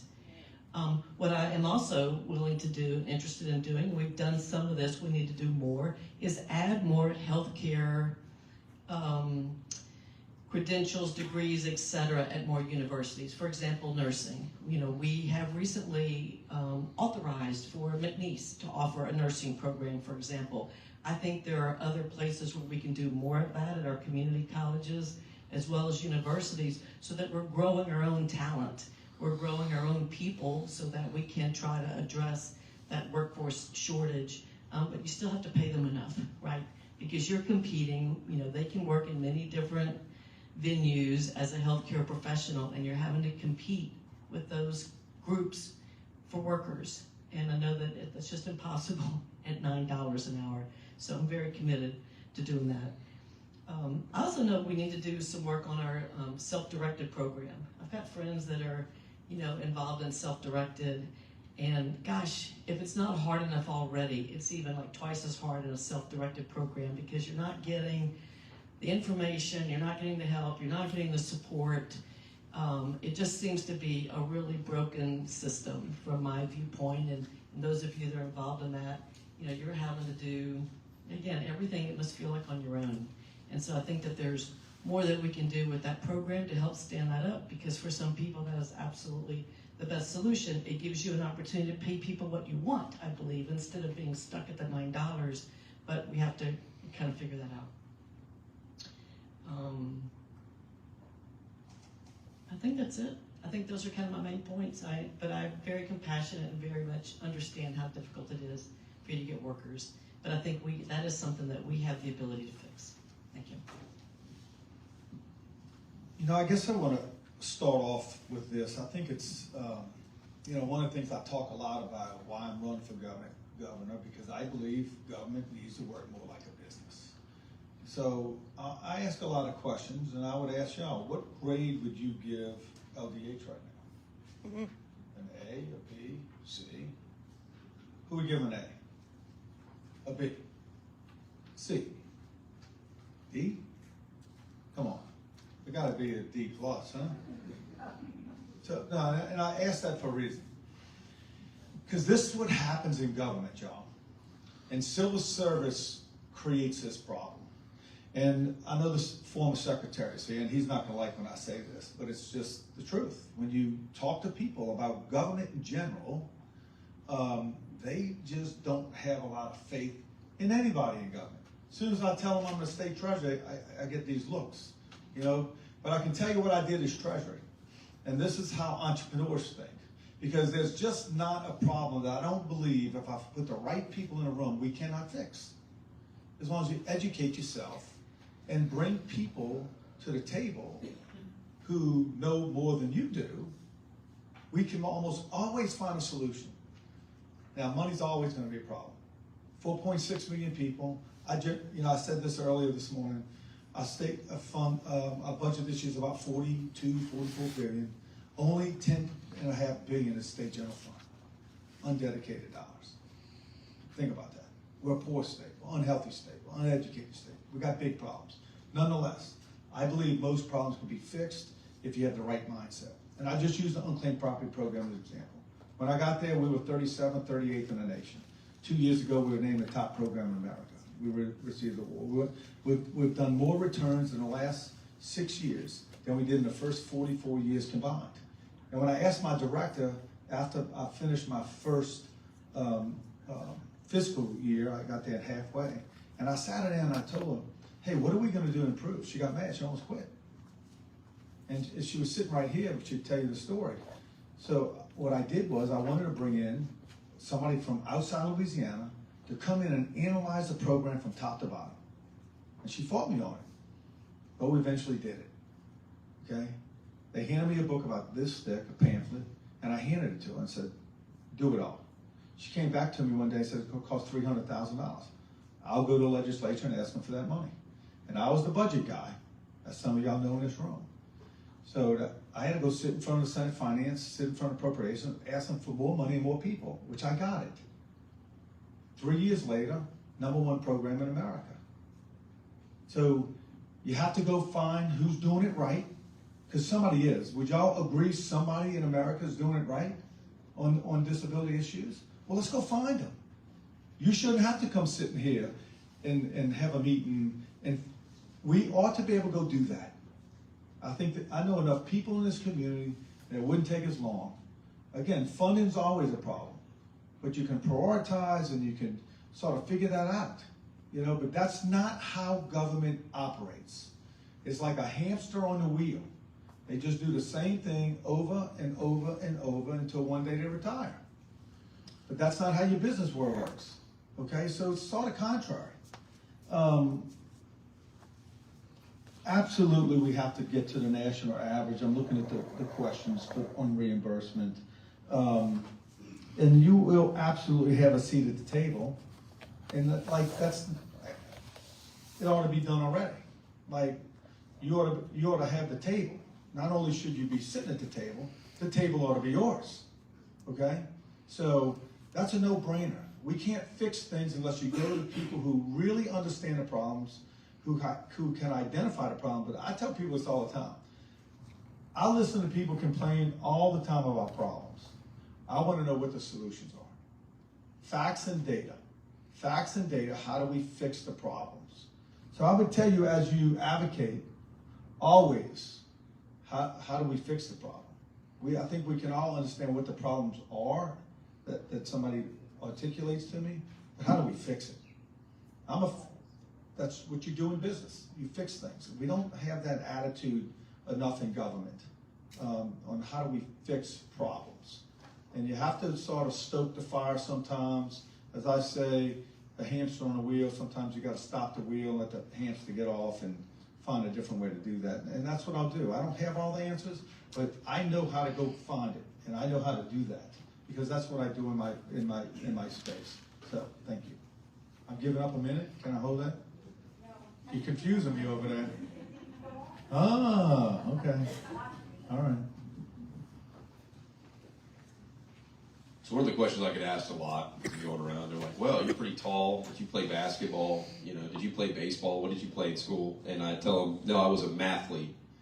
So I didn't play anything. I was just good at math. And I'll tell you, this is really a math problem, right? So this legislature, the way that we look at it is, hey, look, we have all this extra money at the end of the year. Or, you know, we do the math and we say, hey, look, we got this huge budget surplus. Well, in reality, when you have 6% inflation or 7% inflation every year, you don't really have that big of a surplus. What you have is you've collected extra money because the price of everything went up or if everybody's income went up. So if you don't give extra money to things like school teachers or, you know, reimbursement for professionals, well, guess what you do is you're really giving a pay cut, right?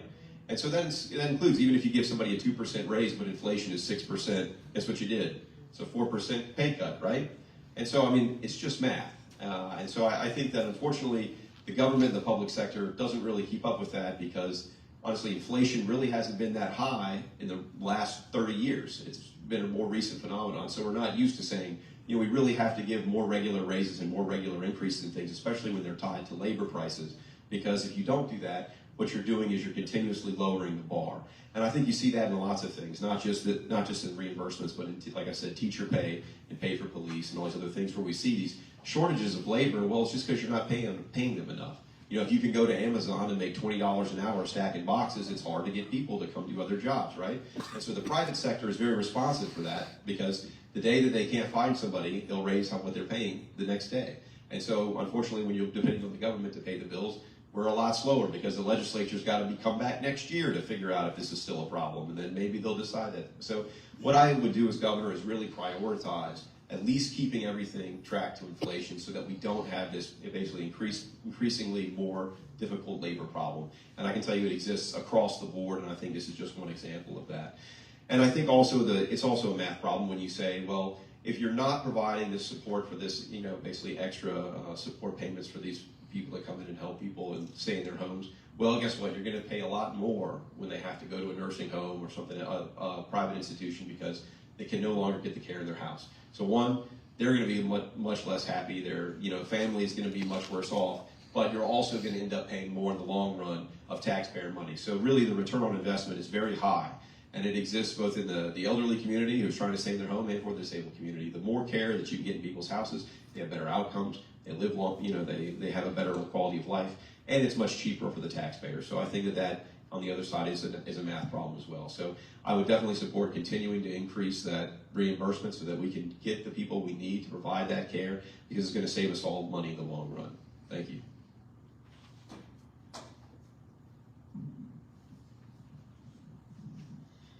The problem you're having is a similar problem that the medical community has as well. Brian, they can't get them.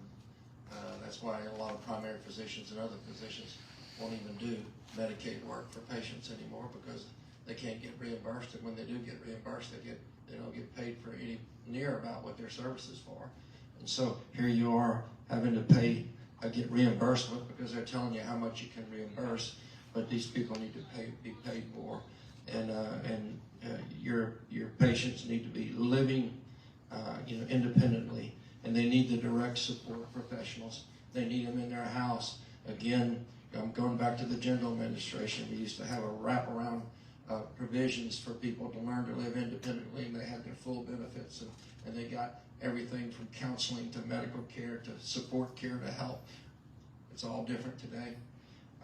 So I'm a big proponent of getting them more money. And of course, I've been the CEO of a law firm for 36 years, and I believe in audits. I believe we go in and we audit and see what's going on. And you can't, the problem we have in Louisiana today is that we let government and try to decide what health care and professional care is. And y'all know what's best for the people that you're working with. And so, but $9, $10 an hour is not enough.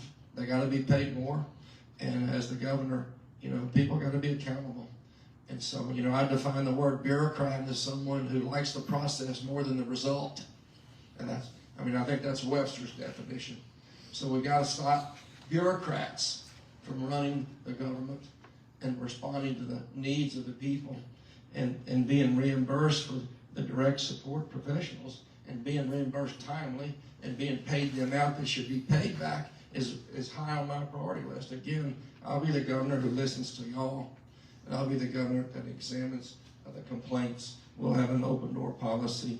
I'm not running because I need a job. I'm running because I love people. And so we can improve this state. This thing has a lot of problems. The healthcare issue overall is a terrible problem. It's terrible. And so we've got to address it. And I can go into so many issues. One thing we don't need is we don't need elements to be the primary provider of insurance in the state of Louisiana now. It's tough enough now with Blue Cross Blue Shield, and then if you let a nonprofit go to a profit out of state. And this probably involves other issues in your families that you're talking about. We do not need that company to acquire Blue Cross Blue Shield of Louisiana, or we're going to see some grave problems that you've never seen before. First of all, you have 2,500 people in Baton Rouge lose their jobs. So keep that in the back of your mind. I know that's off the subject of your question. I think I've answered your question about what we're going to do. We're going to make it a primary goal to get y'all reimbursed timely. And you've got so much uncompensated health care at hospitals today. Because you've got laws that require that they treat them in the ER, and then they can't get paid for it. And so the Medicaid, I'm going to look into deeper the state-owned Medicaid institutions that they're trying to keep these people in. But if they don't need to be there, they don't need to be there, because we're a state of communities, we're a state of faith, state of people with common sense, and we want to continue that goal. And we don't need any cheaters. And we need people to be audited. We need people to be accountable. That's what we have an inspector general for the governor's office, and that's what we have an inspection group, the Louisiana inspector for the legislature. So we should be checking on everything, every public institution. And if these state Medicaid-owned institutions are breaking the rules, we'll know about it. Thank you.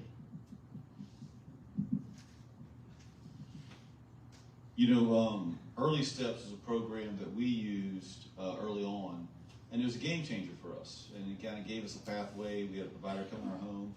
And it's funny how life works sometimes. So we sign up for the program, whatever, and we get contacted by our first therapist. This is, 16 years ago. And the therapist that was coming to our room was our next-door neighbor. I didn't even know what she did for a living, to be honest with you. We just moved to the neighborhood not too long ago. And here she packs up her little trinket of toys and all that stuff, and she'd come right over and just cross the driveway and be in there. And I was like, that is God talking to you right there. Here we are, confused parents trying to figure out, we hear about this program, we sign up for it, our next door neighbor. And Joy, I don't know if y'all know Joy Bennington by any chance, but to this day, she's like, every time I see her, I go to the mail, I'm like, oh, it's Joy. It's just like, it's like a little angel up there. But I will tell you, the challenge Louisiana has had over the years is provider reimbursement rates are one of the few unprotected parts of a state budget that has been a roller coaster for decades. And we have a boomer bust economy tradition in Louisiana. You all know this. If you lived here in the 80s, you remember that. If you lived here during the Great Recession, you remember that. If you lived here, and there's big times and bad times. And if you look at most economists right now and you ask them around the country what's going to happen, here's the scary part. 2 years from now, a lot of economists are saying there's a chance the country could be in a recession. I don't know if they're right or not. They miss it all the time. It's like the weatherman, right? But if they are right, and we walk into 2 years from now with the same old game plan, we're all at risk of vital services not being protected. And so, what do you do in between then? Well, I think one, I'm a big job creation guy. I like growing economies. I think the best way to prosperity is give people job opportunities. You got a good chance there. So if I get in there, I'm going to be working like a dog to kind of make our economy grow, to kind of help us guard against if there's a recession, we don't feel the impact of that. The second thing is, and this is something that I've worked on over the years, I know Sharon has worked on over the years and others, we got a lot of parts of our budget tied up, stat debts and things like that. If you provide more flexibility in the state budget, get rid of some of those, you allow the legislature to focus on what really matters as compared to have to cut one of the only two things that's not protected. And so I do think there's some value on that front as well. The third piece, the free market guy in me, I believe healthy markets are the best way to inflate wages. So I'm guessing there are a lot of, I don't know who does what in here, but a lot of providers, right? If you're a provider, you either work for a big company or you started your own company. Maybe it's your kitchen table, maybe with a friend and a colleague, maybe whatever. You're either a small business owner or you work for a bigger one. Well, I'm a big believer in the more healthier we make the market you're competing in, the better chance you're going to have to get big wages and not be dependent on what mood government's in to pay you. For instance, you know, as a Republican, I don't really like a lot of mandates. When it comes to insurance coverage, I don't like it when they don't cover what they're supposed to cover. I was a big fan on the front end of requiring ABA coverage in there because the merit was there. And when you hide behind excuses not to, that's not right. So I'm all in for requiring some of that coverage. And so as governor, you'll see me say that. If there's a benefit that is happening that can improve the lives of someone, I'm all in for that mandate if we're going to do that. The second piece is, when I talked about school parent choice earlier, giving parents more flexibility over the dollars, I want to make sure folks understand what that means. If all of a sudden a poor family who has let's say a child on the autism spectrum or dyslexia or Down syndrome or whatever the ailment may happen to be, if all of a sudden they have control over a portion of those dollars, that creates a market. Because we know those diagnoses are growing up, and all of a sudden, if the whole Baton Rouge area or Lafayette area, or pick your area, all of a sudden you have a lot more customers who have dollars to spend. It's going to allow competition in the market. I'll give you an example of what I'm talking about. So I mentioned the Emerge Center earlier. We did all this great work to build the Emerge Center. We had all these great ABA therapists and speech therapists and physical therapists and all that. We were so proud of ourselves for doing that. Well, guess what happened? When ABA got covered by insurance, Ochsner came in and said, hey, we're going to do this. Boom, they came in. Guess where our therapists went? They went to Ochsner. And you know what? I don't blame them. They went because they got a better deal. And so if you create the market, that provides opportunity not just for people out there, but people in here. You all provide a valuable service. Again, you can't look at this as charity. You provide a service the community needs. You have a business. So if I can get parental choice, having those dollars out there, if I can make sure insurance is covering everything needs to be covered, all of a sudden that market pops up, and then you can decide, do you keep your small business? Do you grow it into a bigger business? Do you go work for a large one? You have options to inflate your own wages, just like the person who's working in a warehouse over there, the chemical plant down there, or whatever. You have a valuable market to work with that way. So I think that's the best way, along with some of the budget reforms which provide flexibility to prevent from these recession-like moments. That's the best way to give you the best news possible on reimbursement rates. It can't just be dependent on the legislature's good mood on any given year. We've got to create a healthy market which inflates wages the right way too. So the first thing I'll tell you is, as someone who's served in government, and this has been my ministry for 25 years, so I don't consider myself a bureaucrat. The reality is we do good work in this state, in government. And I think people have lost faith in government. Some of that faith has been lost in government, not necessarily because of the people you work with, but because of the rules of engagement, the rules that we have to follow. Look no further than the reckless cuts you saw to the Department of Health that were mandated for the state to make those, had it not been for the governor to come back and try to fix some of those things. So remember, this process of having less faith in government is a collective responsibility. It is not just on the backs of the hardworking people in state government, because they are in the same situation as many of you in terms of listening to boards and having those financial requirements. You know, the idea of physical, mental, as well as medical help is essential for people. And so this question about the reimbursement rate, I don't know of any service in government that is paying the leading amount for their reimbursement. Let's think about that. Look at the outcomes all across the state, whether it's paying teachers, whether it's law enforcement, whether it's fires, whether it's your reimbursement rate, whatever it is. As a state, we are on the bottom end because we are burdened with poverty, financially speaking. And we have constitutional requirements that put those things that are less important than health care, public safety, and education on the chopping block. Meaning those are the ones that we're going to suffer with. Those are the ones that we deal with when we have a shortfall. And guess what? That impacts lives at the end of the day. Clearly, if we're going to make that kind of commitment to those things like healthcare, education, and public safety, it's going to require resources. And it goes back to your budget. It go back and look at the budget priorities. We have resources at our disposal today that we can invest in finally leaping forward with those resources, as opposed to cutting them and giving them back to say, what if we have too much money? If we have too much money, we got too much need in this state. You see it in the faces of your clients and the people that you work with. You understand the value of what that means to be able to pay someone the real value of what they're worth, regardless of what we can talk about in terms of minimum wage. That's great. And we've voted against that as a state every year for the last 7 years, and it's not going to change in the legislative process no matter who the governor is. I support increasing it. I've seen the economics of it. But the reality is that reimbursement rate is contingent upon the revenue in the budget, and if we give all of the money back and not make those types of priorities, then you will not see the changes that you need. So what will I do to increase that reimbursement? Is I'm going to fight to keep the resources to have in the budget to be able to pay you and make those prioritizations. Anyone else who's not going to do that has no other answer of how they give that to you unless they're going to go take it from some other part of the budget. That is just common sense.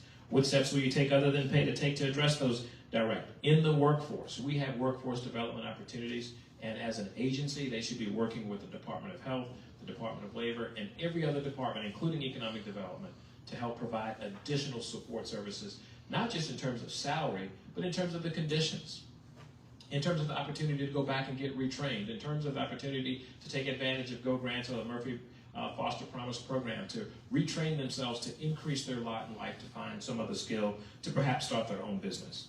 And then prioritizing disability services means having people at the table. It means being a part of the conversation from a policy perspective and an advocacy perspective. Because it's not going to be easy when I'm governor to go and say, keep the 0.45, because you've heard the debate. You've heard the rhetoric out there of cutting the budget, cutting the budget, cutting the budget, but no one tells you how they're going to meet the needs of the budget and the people of our state. You can't do one thing on this side of the equation and not do it on the other side of the equation. Whether it's ITAP, whether it's personal income tax, you name it. We have needs in this state that are reliant upon those budgets. And if we don't make a responsible decision, we will never get the opportunity to provide the resources to citizens. So if you want to change those outcomes, you've got to have the resources. If you want to be like Texas, act like Texas. Put your money where your mouth is. If you want to be like the Carolinas, put your money where your mouth is. That is what's missing in this state, is a real serious commitment to fund the policies and the priorities that people have been yearning for decades. And the definition of insanity is doing the same thing over and over again and expecting something different. And so if we're going to do the same thing that we've done for the last 2 decades and cutting the budgets and giving it to big government, but then say we have better health outcomes for the disability community, better outcomes in terms of education, better health outcomes in terms of our state, better health outcomes in terms of the economy that we build and the jobs that we create and the value that we create, don't believe the hype. It's not the case.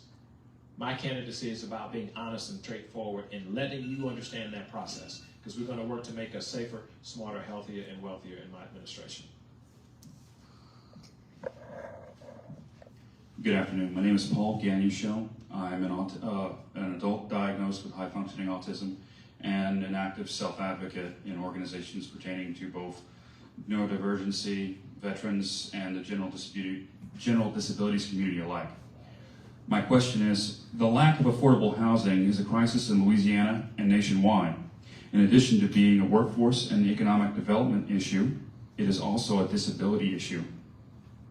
Restrictions attached to receipt of support and services force some individuals with disabilities to choose between receiving support and services and having safe, decent housing. Other people with disabilities spend years on waiting lists for affordable housing, leaving some homeless. As governor, what would be your strategy for ending the housing crisis for people with disabilities? It's an amazing question. It's a great question because it speaks to quality of life. And when you think about individuals with disabilities and this crisis that we're facing in the larger society, just guess what happens. The effect of it is accentuated and is punctuated for the individuals with disability, particularly those that can be independent and have an independent lifestyle. It's so clear that we have to work with the Housing Corporation and other housing advocates to ensure that we have compliance with fair housing. We have to make those kinds of investments to not only protect them, but to make it available in a much more expeditious way. This is a challenge for us, not just in the urban communities, but it's even more accentuated in the rural communities of our state to have affordable, accessible housing that doesn't put you on the perimeter that you can't afford to get transportation to and from. We funded those vans and buses to be able to get people to and from those resources. I will also tell you the benefits of using federal and state funding.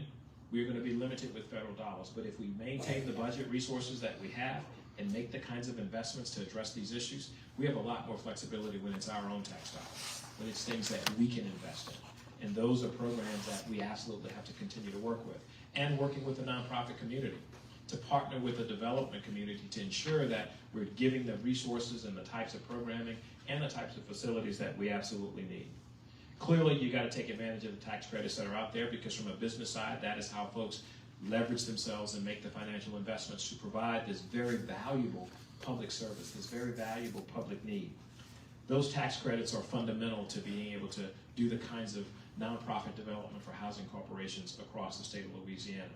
And that starts also with partnering with local governments.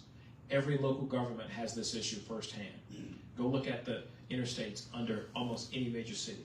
Go look at the neighborhoods at the intersection of U.S. highways and just regular community streets.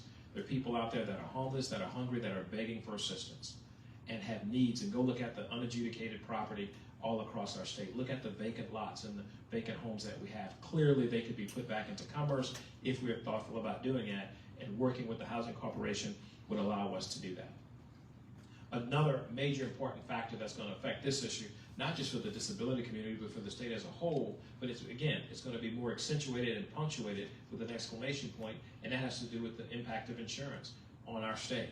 When you look at what's happening with property insurance, when you look at what's happening with auto insurance, and you find someone who may have a disability and have challenges getting a job and have challenges getting wages, layer that on top of the issues of insurance and affordable housing. That is a problem in the state of Louisiana, and you're going to need a governor who's going to be able to work across the party lines, work with Washington, work with the insurance industry to be able to address the competition issue that we have, address the reinsurance issue that we have, and pass common sense laws to protect the individual in this state. If we don't do that, we'll never get to the point that we are expecting people to make ends meet and have some level of quality of life, because your home investment is going to be one of the greatest investments that you ever make next to your education. That is how you create wealth. That is how you create an inheritance to leave to your children, which is biblical. Those are things that make sense to me. And as governor, we have to fight for those issues. Government is designed to do the things that are too big for the private sector to do by itself, and to help support that and collaborate with them and work with them to be able to do that. And housing is a good example of doing that. We have done wonderful things in this country with affordable public housing, mixed income housing, to be able to create a sense of community, to create neighborhoods. That will come with good, solid policy, and including the disability community in that process is the way to do it. I've traveled up to Tallulah and have seen the high school that's vacant there. It's a great opportunity for teachers who have good living wages, might be a part of the asset limited income constrained community, have challenges with finding affordable housing. It's a great example of how you can take a public space that is a burden on a local public entity, that public school system, and convert it into an affordable housing unit for individuals in a rural community. That's how you attract teachers. That's how you attract people. And that's how you create jobs for individuals at various skill levels, is making investments in the assets that we have. And we have so many wasted assets, so many non-monetized assets in the state of Louisiana that we have to put into good use. And when we do that, you start to turn that around, and it's going to require tax credits, it's going to require leadership, it's going to require partnership, it's going to require local government making that investment, and it's going to require government doing more than what we're doing today. And it's going to require leadership in the legislature to allocate resources to be able to make those investments. Because without those investments, again, it's the definition of insanity. Expecting something different, but doing the same thing over and over again. Taking the money from those who need it and who are giving it to us and giving it to someone else. That is not how you make the difference in this housing issue, particularly when it comes to the disability community. You know, about 6 months ago, I stepped down from a really good job, and I quit because I felt compelled to run for governor. And it wasn't because I had this lifelong dream to run for politics, for political office. Actually, I'm gonna let you on a little secret. I kind of hate politics, to be honest with you.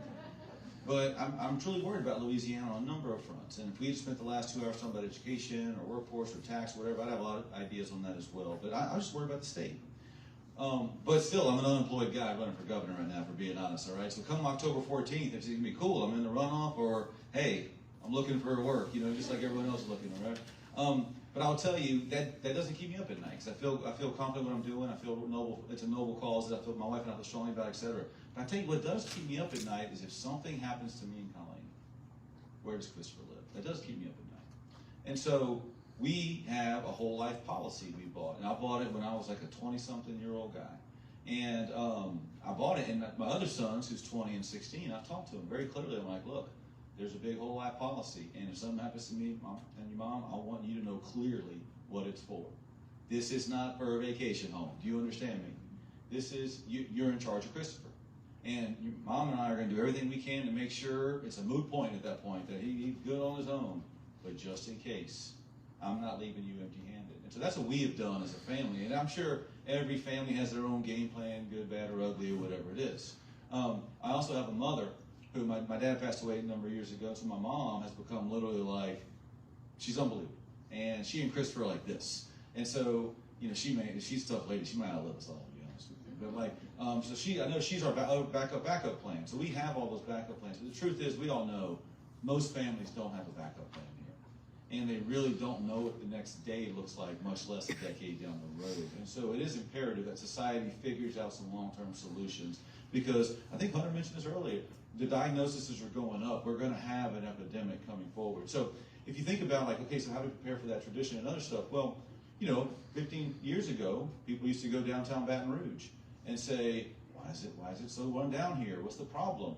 Next thing you know, tax credit later, tax credit here, historic tax credit, boom. Now you got condos, you got grocery stores, you got all this stuff, you got renovated office buildings.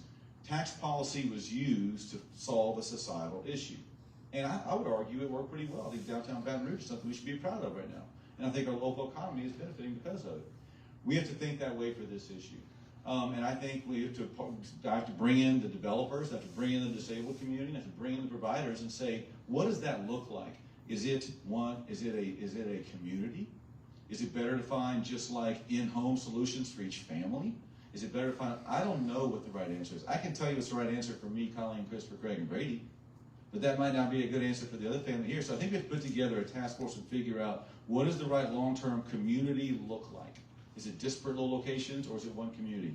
I have my own opinion. I would love y'all's opinion on that. And once we figure out what that model looks like, then we attack it with fundraising, with a tax credit, with going out and bringing in the developers and say, hey, let's get this done, et cetera. And then we build a community we think is the right fit. I think that's what you have to view this like on.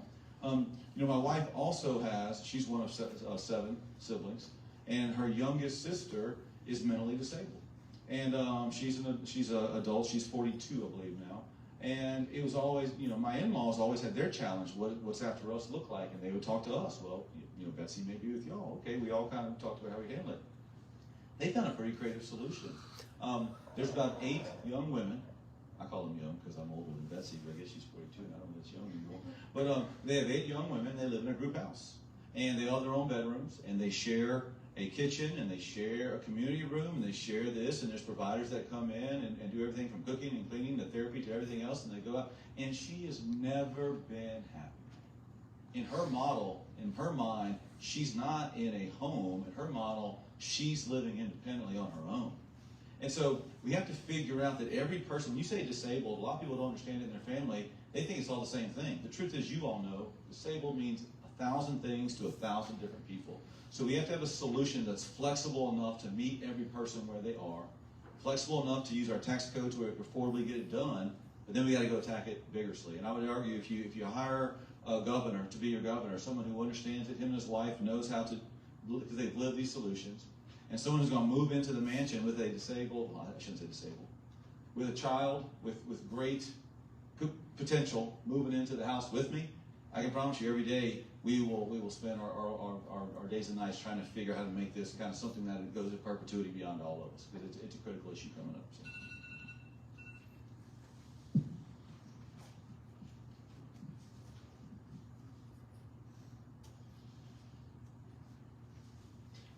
I do agree with Shawn on the definition of insanity, and that's why I'm not a Democrat or a Republican.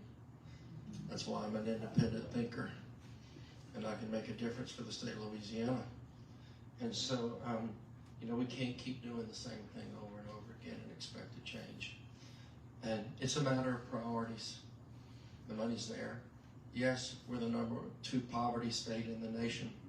Today I toured with a gentleman who's making a transformation in north of Government Street and neighborhoods there where he's got a heart for people and buying blighted property.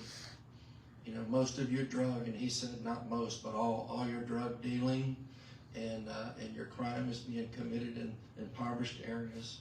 And we can transform the state of Louisiana, you know, precinct by precinct, ward by ward, parish by parish, if you create a priority and go after it. And so this gentleman's doing it. He's got a heart for people, and he's giving people works. Of course, he feeds a lot of homeless people every Sunday. And so you can take the faith community, you can take the private and public together, and we can fix the affordable housing issue. There was a huge article, I think it was in yesterday's Morning Advocate, discussing the affordable housing, discussing HCI and the corporations that are having problems now with affordable housing. And a lot of it has to do with insurance. Insurance, you know, I don't speak insurance the way these gentlemen do, because I'm not afraid of the insurance companies. I saw what they did to people after all these storms and so forth. We can do like California did. They formed a special insurance company just to cover earthquakes. You know, Amazon's self-insured, and their budget's about the size of Louisiana's. We can do things that we can make affordable housing a realistic, cure.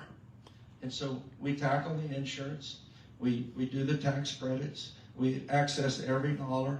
Yes, we involve housing authority people like Josh Hollins. I think he's leaving the state now, and other people that can do this, and we can take care of this community. And so the mental illness is a huge issue right now.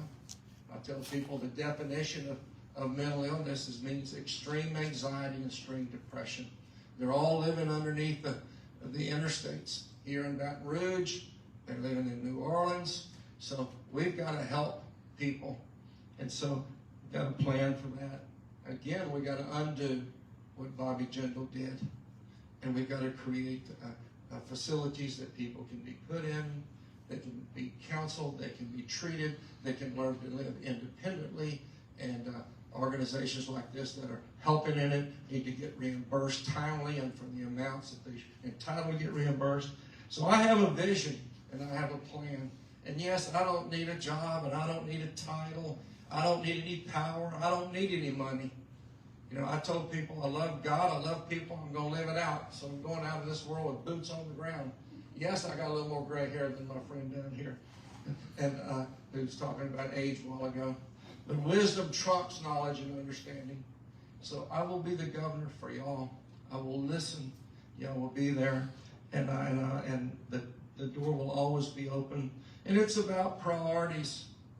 You tell me with a $45 billion budget, we can't find the money to do the things that are right. And so, yeah, I question my friend on the end of here talking about priorities. Priorities means you do, you don't talk about it. You know, you don't build a bridge in March that fails because you didn't put the pilings down that's going to cost the state $10 million and then announce for governor. And so it's about priorities. And it's about doing the right thing. So I'm Hunter Lundy. I'm from Lake Charles. And I want your vote. Thank you. So I know we're over time now, so I'll try to be brief. I think we're trying to address affordable housing. As we said, it exists everywhere in the country. It exists here in Louisiana. It's a challenge. I think the two things that we can really do about that is, one, you address excessive zoning restrictions. That's one of the key reasons why we don't have affordable housing. There's actually pretty generous federal tax credits available to build affordable housing, but a lot of times local governments, local communities don't want them built. They don't want them built near them. They want restrictions on it. So I think addressing on a statewide level some of those zoning restrictions so that you free up to build, more, especially multifamily housing where you can do more affordable housing units. Around the country, I think that's one of the most successful ways to improve it is you allow those developments to happen and you get rid of some of those zoning restrictions out of the way. The second thing is insurance, and that's crushing everybody. that it's basically like a second mortgage payment at this point, and so until you address that problem, a lot of these other things are kind of go under the bridge, because if you can't afford your house, everything else kind of becomes a secondary issue. And I hear all the time, I'm in St. Tammany, and Mississippi's not that far away. I'm used to hearing that people are moving to Texas and Florida for better jobs and all that stuff, but now I'm hearing, hey, I'm moving to Mississippi because I can't afford my insurance premiums. And that's a tragedy. And so we can look at, even Mississippi has a better insurance market than we do. We can look at the laws they have in Mississippi. We can bring them here to Louisiana so that we can have premiums that are comparable to theirs. I think at least on auto policies, we're about half of what, or they're about twice what we are. Or we're twice what they are. We're half, whatever. So anyway, we're paying twice as much as we should be. And then on homeowners insurance, it's something that's comparable. So we can really bring those ideas from other states. We can bring them here. We can make insurance more affordable, and I think that will help everybody actually afford to stay in their homes. That combined with zoning, I think, can provide more affordable housing for everyone. Thank you.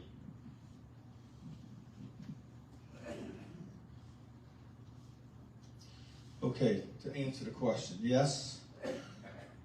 And then the answer to the second question is probably one of the biggest reasons I'm running. Because I don't need a job. If this was the end of the day, Miss Ellie and I, God's blessed us, we don't need jobs. This is service to me. This is not a career. It does take some wisdom. That's a good thing about being about 62. But let me tell you what really the real crux of the problem is that we sort of run from. I sit on 35 boards as the state treasurer by statute, which means law says I sit on 35 boards. When I first became treasurer, being a rule follower, because I believe the rules have to be the rules and access should be equal to all. Ladies and gentlemen, do you believe that? The rules are the rules only if you like the rules.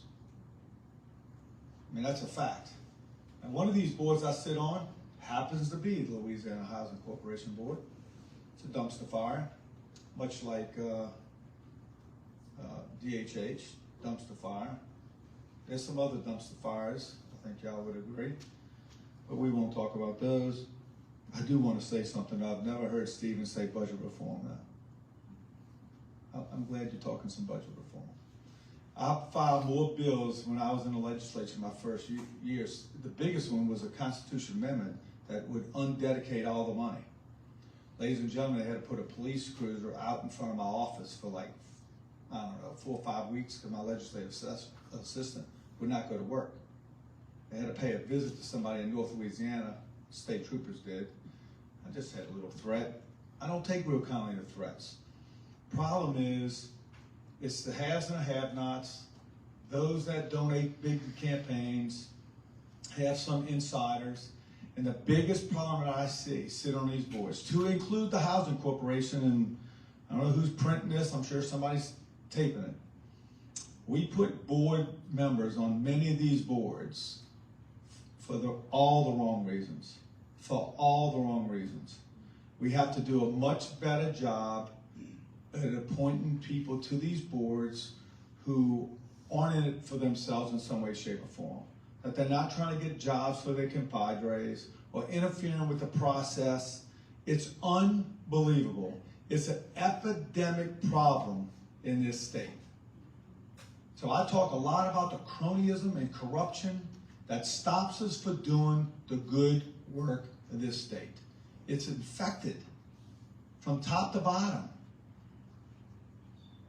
So until we address that and the governor pays a lot more attention to these appointees to these boards, we're not going to fix this. They're more worried about getting a job or getting this or getting that.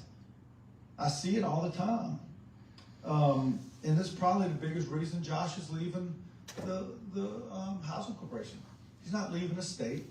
He's just going back to the company he came from because he doesn't have to worry about getting support or people trying to do his job.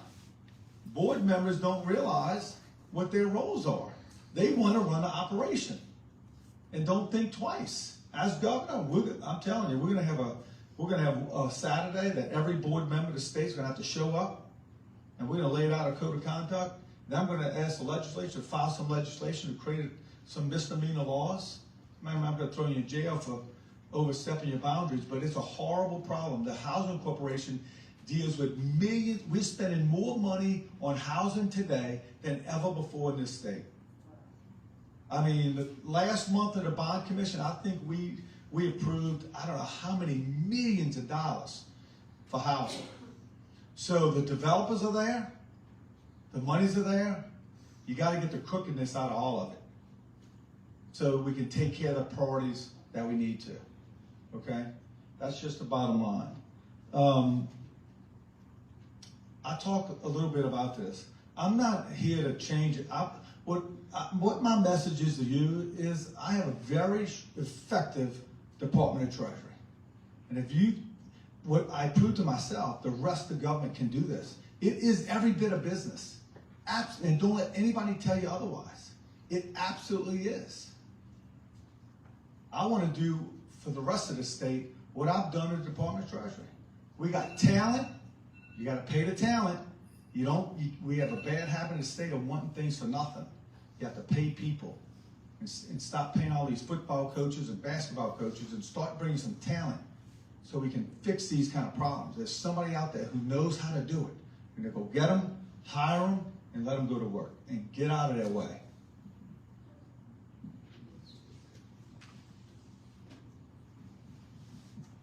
Well, thank you. So maybe I'm the cleanup hitter here. I feel like there's a lot of little loose ends that need to be kind of wrapped up, and so I want to just sort of say a few things.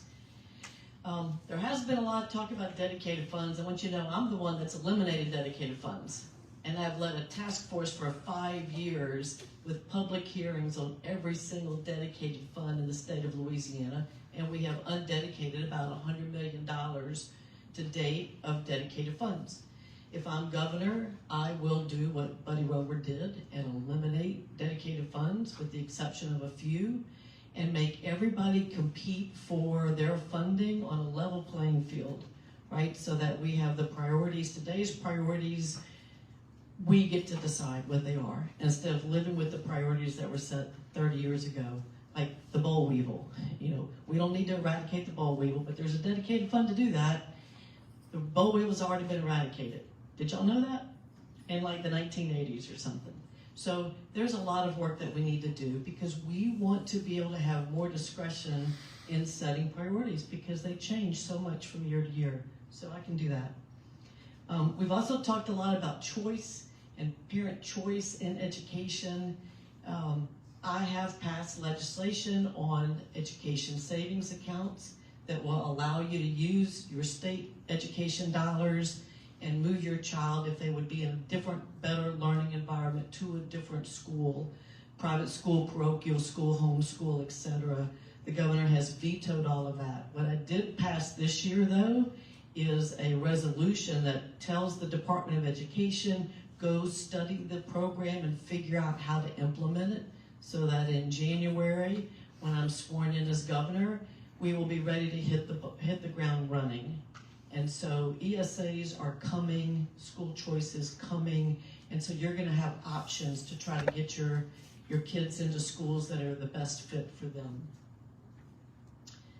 We also did cameras in special ed classrooms. Do y'all remember that? For children that are not able to verbally communicate very well, so that we had sort of evidence of how they were treated or mistreated perhaps in classes, or it helps to protect teachers, of course, if they get accused of something that was not their fault. Or anyhow, I think that was good business. I did not author that bill. I did a lot to help support it and get it passed. That happened in St. Tammany Parish, where I'm from.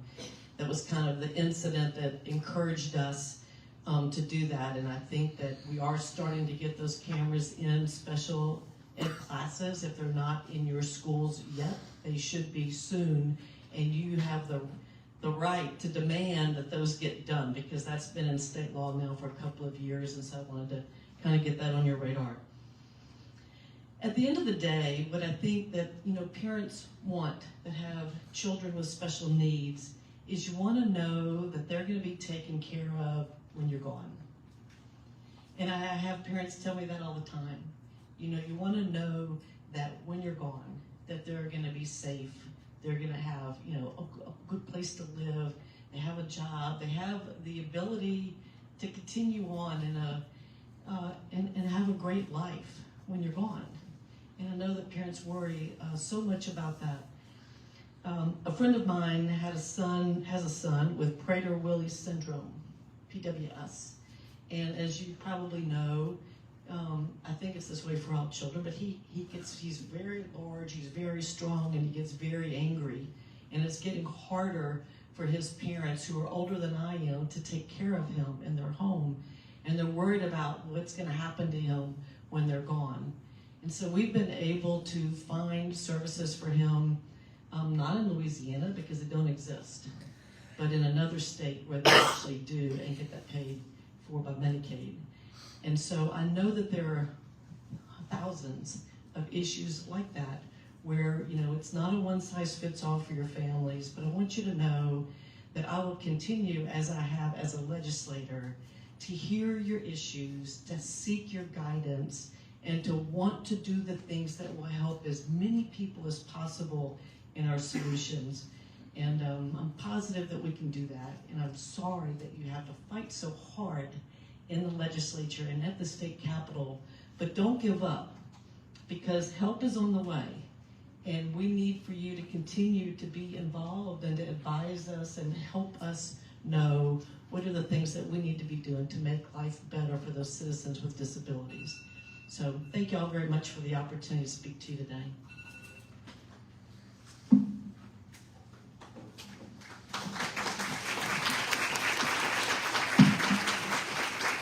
Thank you guys so much. I know we went over a little bit. I appreciate you guys making time to come here today. I know you're all very busy, and so I appreciate you making this a priority, and I know everybody else in the room does as well.